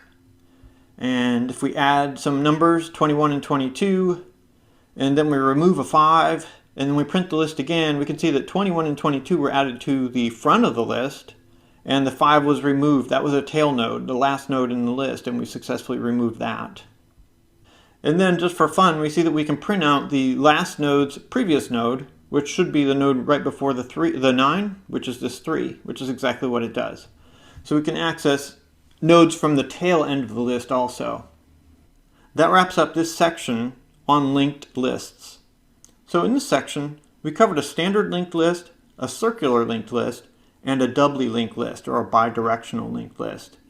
We showed you how those work, and then we implemented them in code.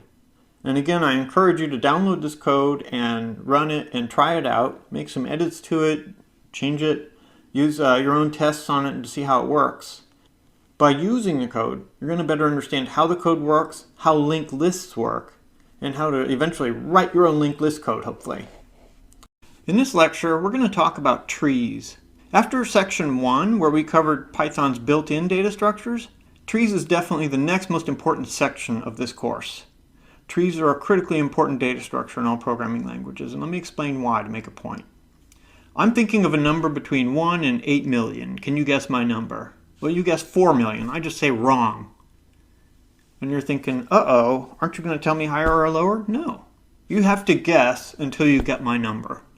Well, you might have to guess every number between 1 and 8 million to figure out which number it is. So if you're using a list, an unsorted list as your data structure, that's what it's like. You would have to iterate through the entire list to find the number. So you may have to do up to 8 million comparisons to locate that number that I'm thinking of.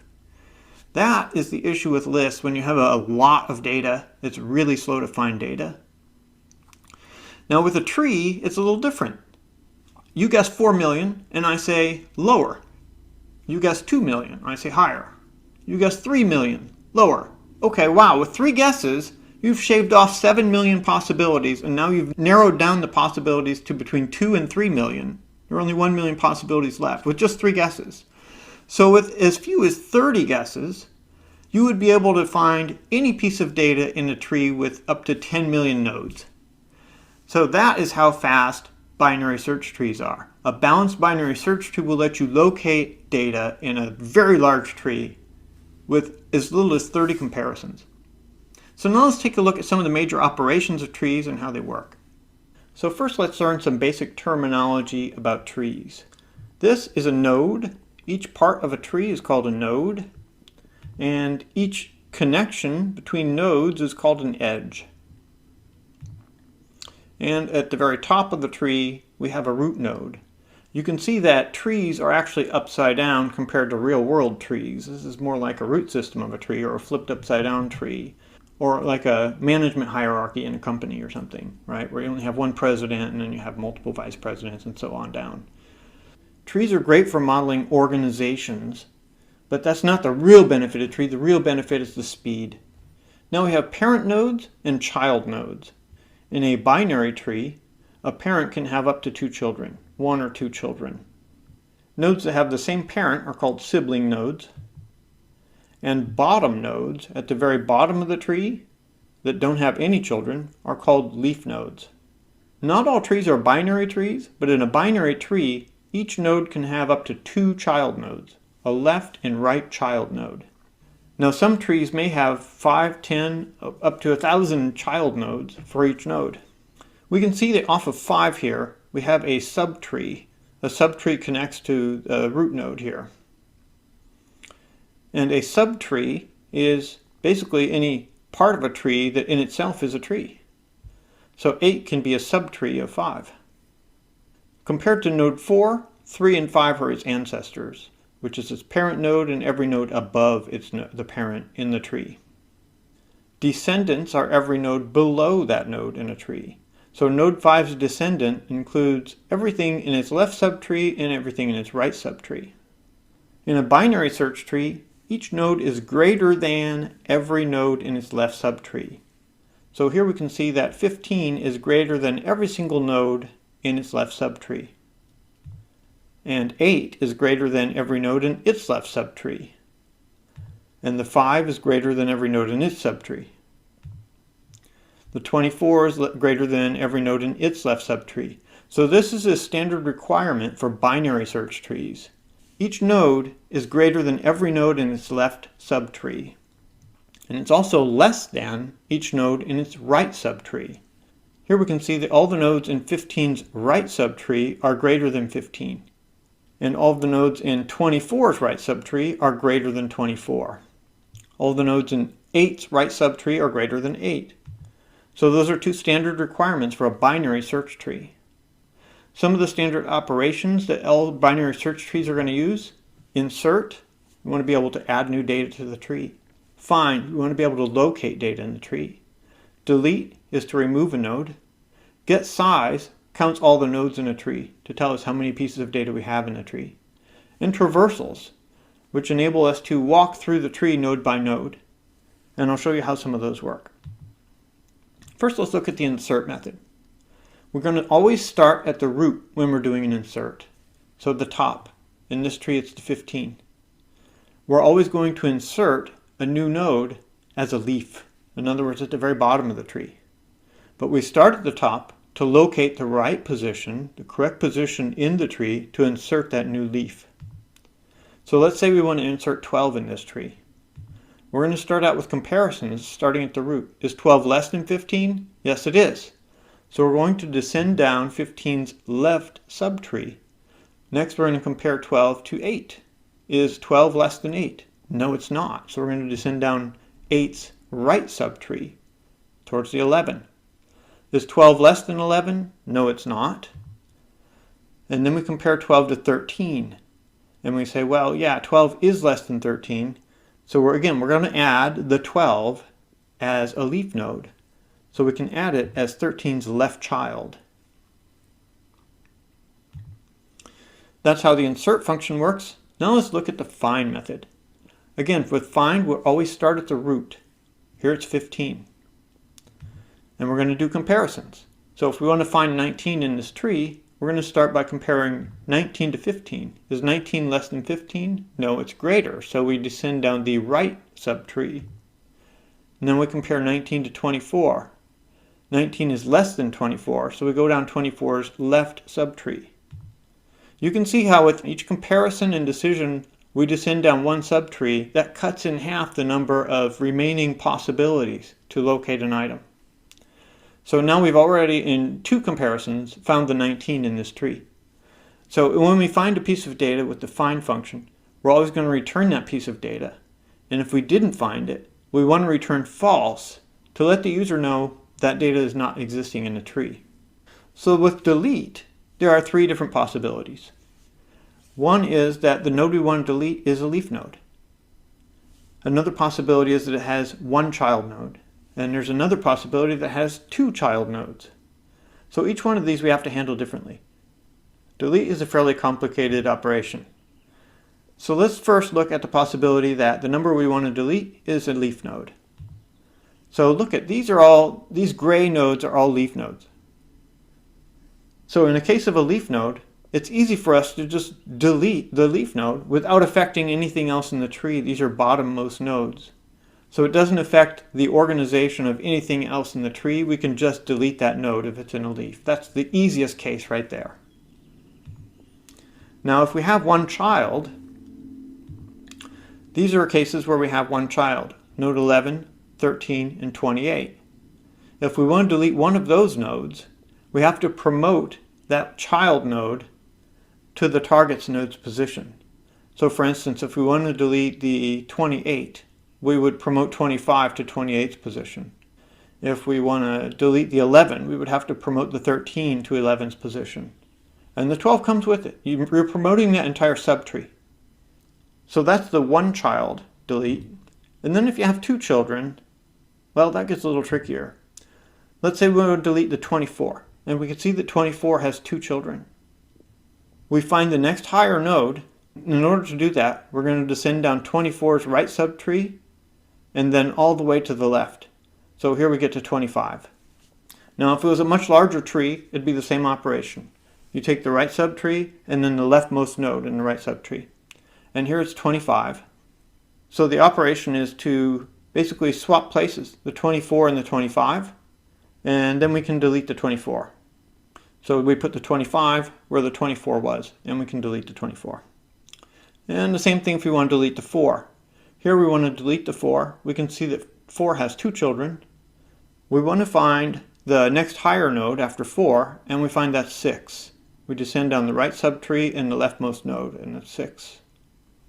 So we delete the 4, and we promote the 6 to the 4th position. And the 7 comes with it because 7 is part of 6's subtree. So that's the delete operation in a nutshell. It's actually a little more complicated than that, so we're not going to code it in this video. However, I do have another video on YouTube where we code the entire delete function. Now get size. Sometimes we may want to find out how many nodes are in a tree. So this is a pretty easy operation. The getSize function returns the number of nodes, and it works by using recursion. Actually, all of these functions in trees, most of them are recursive. So find, delete, insert, we're doing it recursively because we continue to call the same function using the same parameter until we find the correct position to execute it. So the getSize works the same way. The size is equal to 1 plus the size of the left subtree plus the size of the right subtree. In other words, the size of this tree is equal to, well, the 5 node is 1 plus the left subtree is the subtree starting with 3, and then the right subtree is the subtree starting with 8. So we say the size of this tree is 1 plus the size of these two subtrees. And then we'd call the same thing, the same getSize function, on 3's left and right subtrees. The size of the 3 subtree is 1 plus the size of 3's left plus the size of 3's right subtrees. So we call recursively the getSize function as we descend down the tree, and eventually we get down to leaf nodes and we return a 1. Oh yeah, this is a leaf node, size equals 1. And so all those 1s get added back up as we retreat back from the call stack. Now let's talk about traversals. Sometimes we need to traverse the data in a tree, and there are multiple ways of doing that. A few different traversal algorithms are called pre-order traversal, level traversal, in-order traversal, and post-order traversal.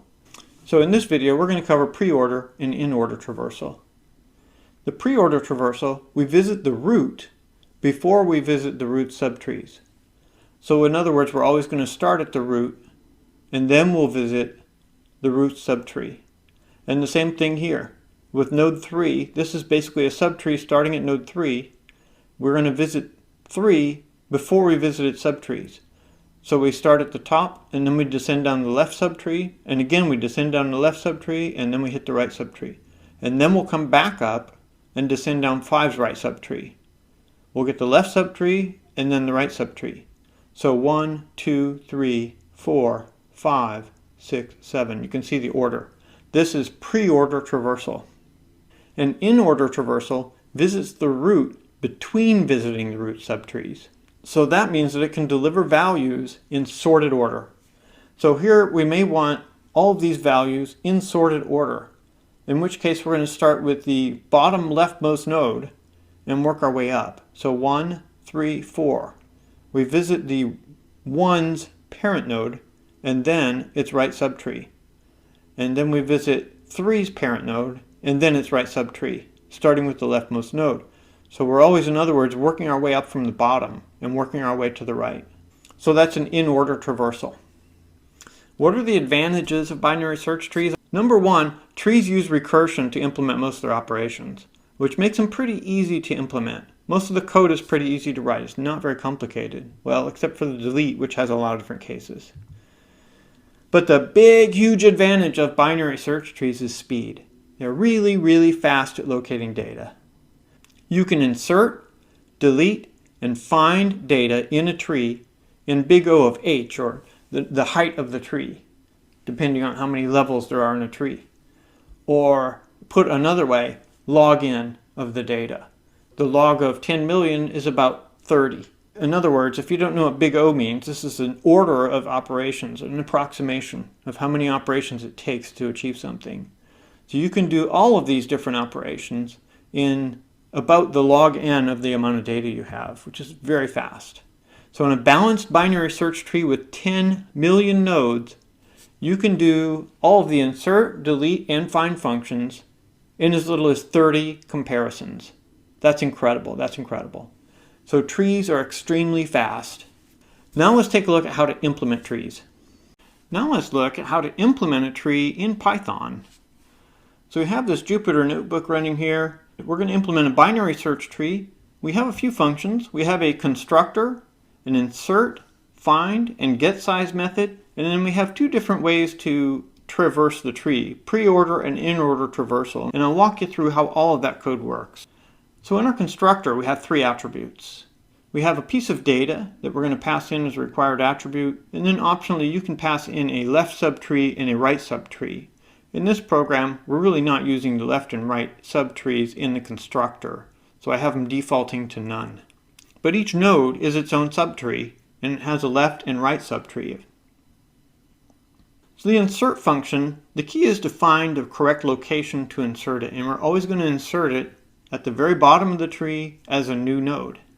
The first possibility is the node that we're in is equal to the data that we're trying to add, in which case we're going to reject that. We don't want any duplicates in our tree. So in this case we're going to return false because we got a duplicate. If the data passed in is less than the data in the current node, then we're going to descend down the left subtree. So we return self.leftSubtree.insert. So in other words, we're calling recursively the insert function, descending down the left subtree and still passing the data along. And the reason we have this return is because we want to return either true or false at the end of the day, if the data was successfully inserted or not.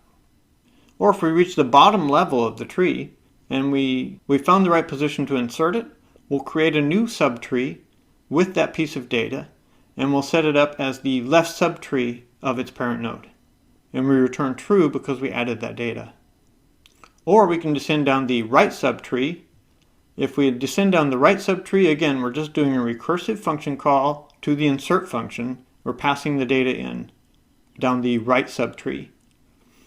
And when we reach the bottom of the right subtree, we'll insert a new tree and we'll attach that as the right child of the parent node and then return true. The find function works very similar, except that we don't actually create a new item and insert it. But we recursively descend down to either the left subtree or the right subtree. So if we find that piece of data in the current node that we're in, we'll return that piece of data. If not, we'll do a comparison to the current node to see if we should descend down the left subtree or the right subtree. Now if we reach the bottom of the tree, where we have a none node, we're going to return false. Otherwise, we call the find function recursively on the left subtree, and we pass the data along as the same parameter. And then the same on the right subtree. When we reach the bottom of the right subtree and we didn't find the data yet, in other words, we reach a none node, then we're going to return false because the data is not in the tree. Or, if we didn't reach a none node yet, then we'll continue to descend down the right subtree to find that data. So that's the find function. We basically are just doing a comparison and then descending down either the right or left subtree until we reach the bottom. Get size, like I showed you in the diagrams before. If the node that we're in is not none, then we're going to return 1 plus the size of the left subtree plus the size of the right subtree. So this works recursively. We continue to call get size as we descend down the tree, the left subtree and the right subtree. We add all those together, and we add each one for each node we visit. The preorder traversal checks first if the node that we're in is not none, and if it's not, then we'll print that data, and then we'll continue down the left subtree, calling the preorder traversal function recursively until we reach a none node.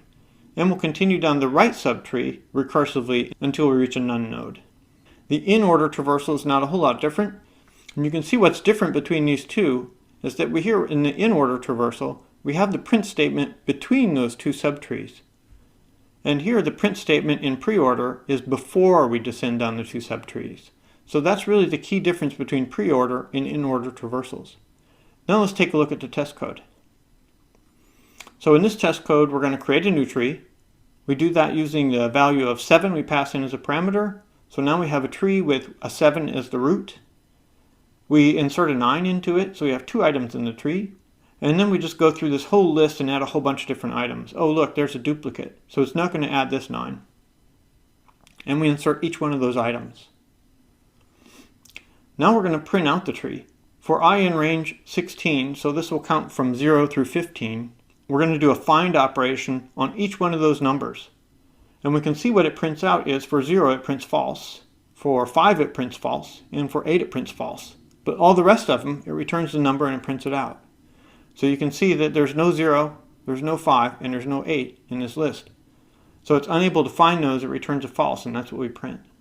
The getSize function returns a 13. So that's the count of the nodes in the tree is 13.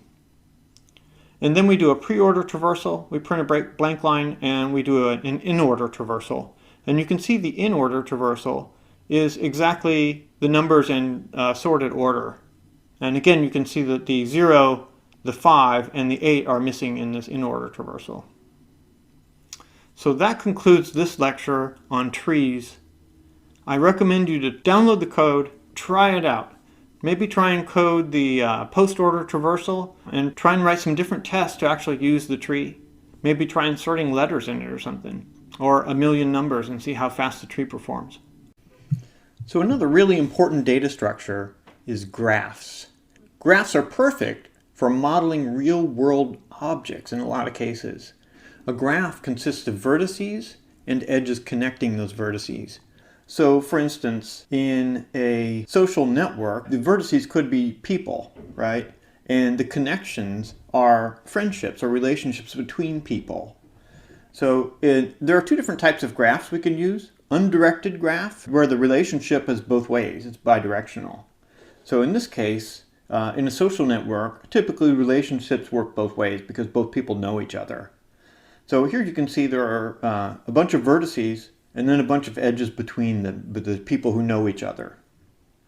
So an undirected graph is a very common way to model relationships in a social network or connections between a real network where the nodes would be computers and the connections would be cables connecting those computers. Now another type of graph is a directed graph.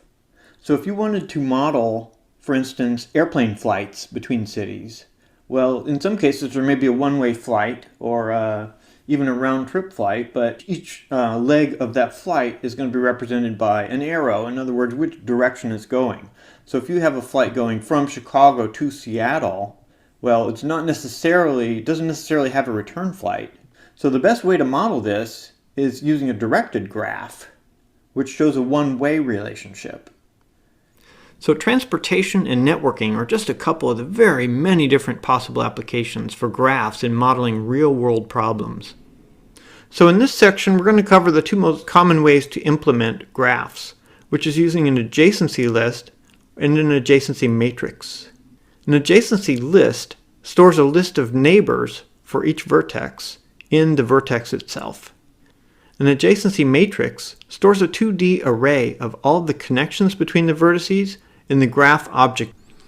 So let's take a look at this undirected graph with 5 vertices and a number of edges connecting them. So in an adjacency list implementation, each vertex would store its own list of vertices that it's connected to. So in this case, A is connected to B, C, and E, and that list of neighboring vertices would be stored in node A's neighbor lists. And node B is connected to vertices A and C, and that would be stored in node B's list of neighbors. Now, using the same undirected graph, we could implement this using an adjacency matrix. An adjacency matrix has all the from vertices and to vertices, and it puts a 0 where there's no edge and a 1 where there's an edge. So here we can see from A to B there is an edge. Now, since this is an undirected graph, this is a mirror image across the diagonal, as you might expect. So if edge A connects to B, then B also connects to A. And this 2D matrix would be stored in the graph object itself, so each vertex doesn't have to remember its own neighbors. Now, if you have weighted edges, it's much easier to implement this with an adjacency matrix. Why? Because instead of putting just a 1, you can put the weight in the matrix. In an adjacency list, you'd have to probably put a tuple, which includes the weight. In a directed graph, it's fairly easy to implement in either one of these. So in an adjacency list, you would just put the outbound edges from each vertex. So from A, you can see that A has an outbound edge to C. So we would list in A's adjacency list only node C. And the directed graph in an adjacency matrix is similar. It's not going to be symmetrical across the diagonal anymore, because B connects to A, but A does not connect directly to B. So we can see that we have B to A as a 1, but A to B is a 0. Which implementation is better? Well, first let's look at two different types of graphs. In a dense graph, every vertex may be connected to every other vertex in the graph.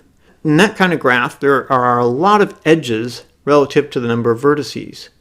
So maybe each vertex is connected to every other vertex in the graph, in which case the number of edges would be equal to the number of vertices squared.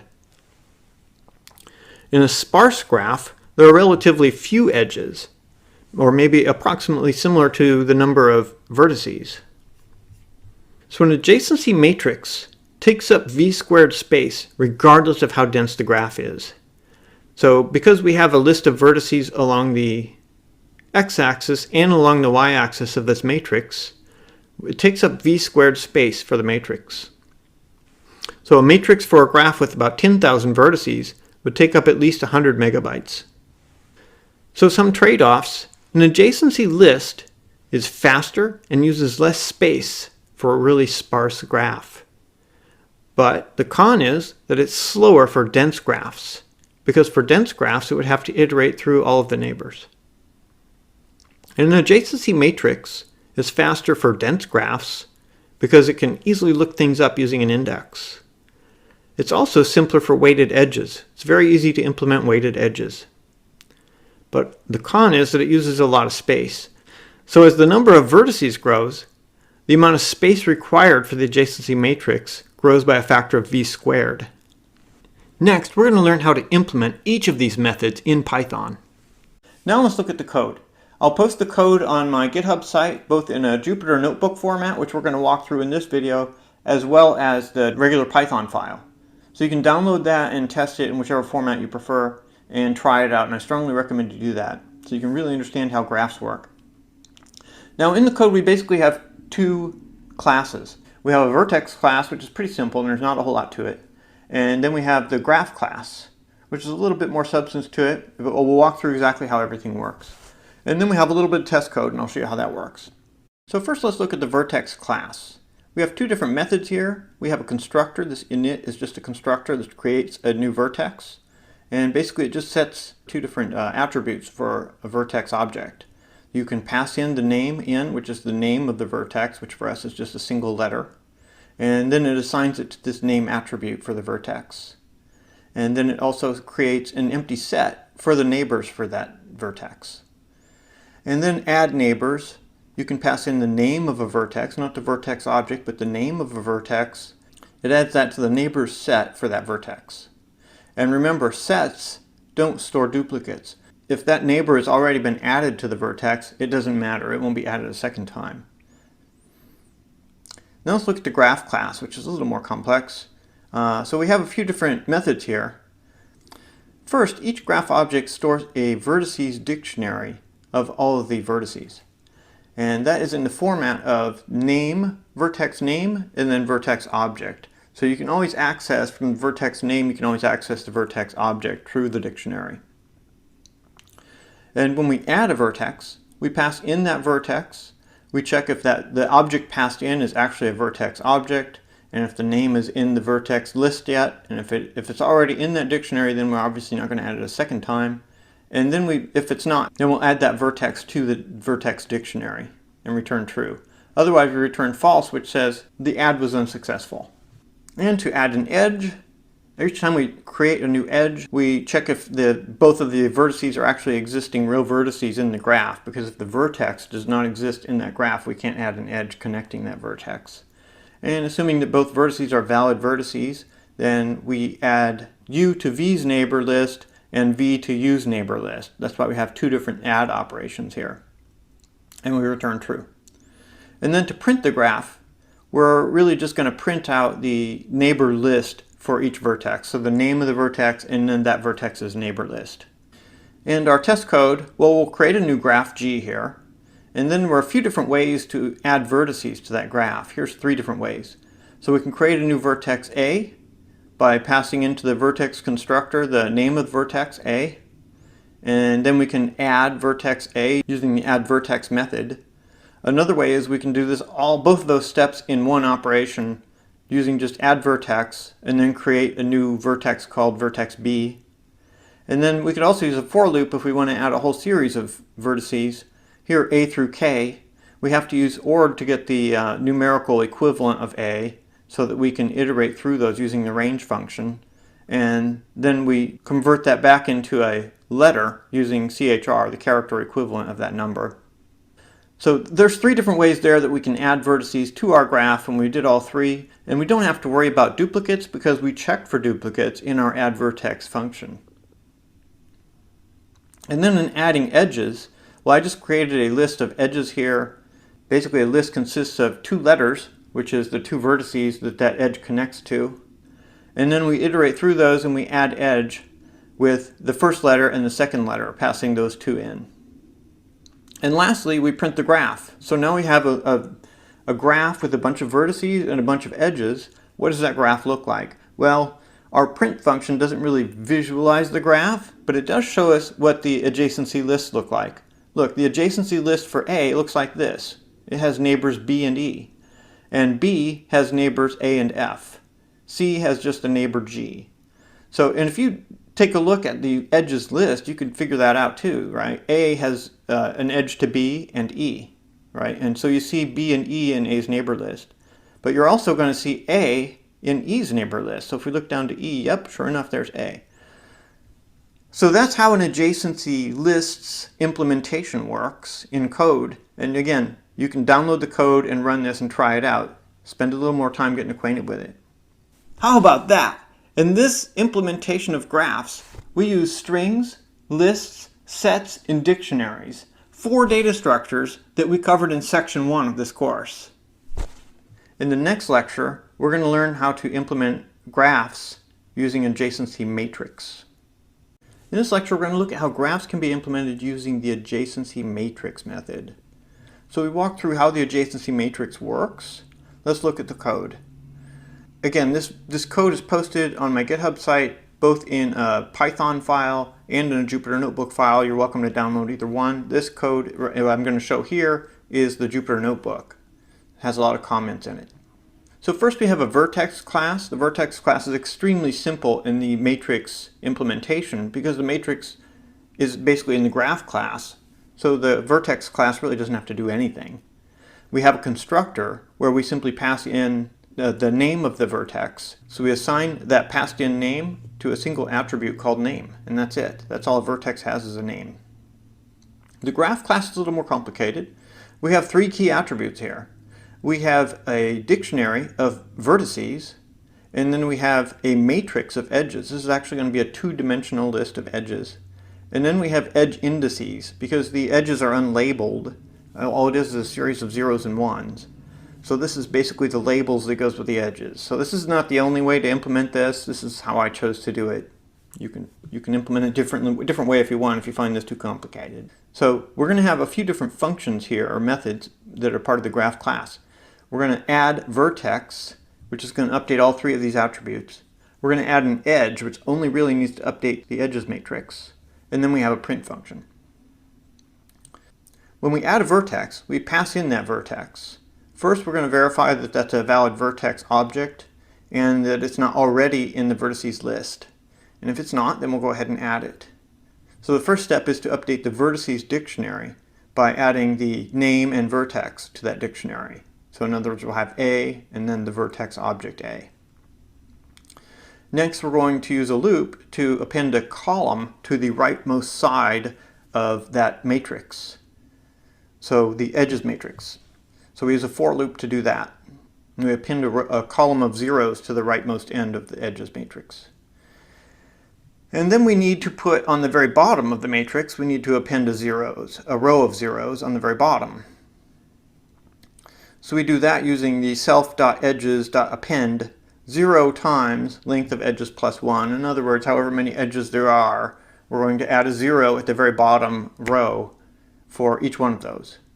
Now, since we just added a vertex, there's obviously no edges connecting to it yet, so we know these are all zeros. But as we add edges connecting to that vertex, then we're going to flip them to a 1.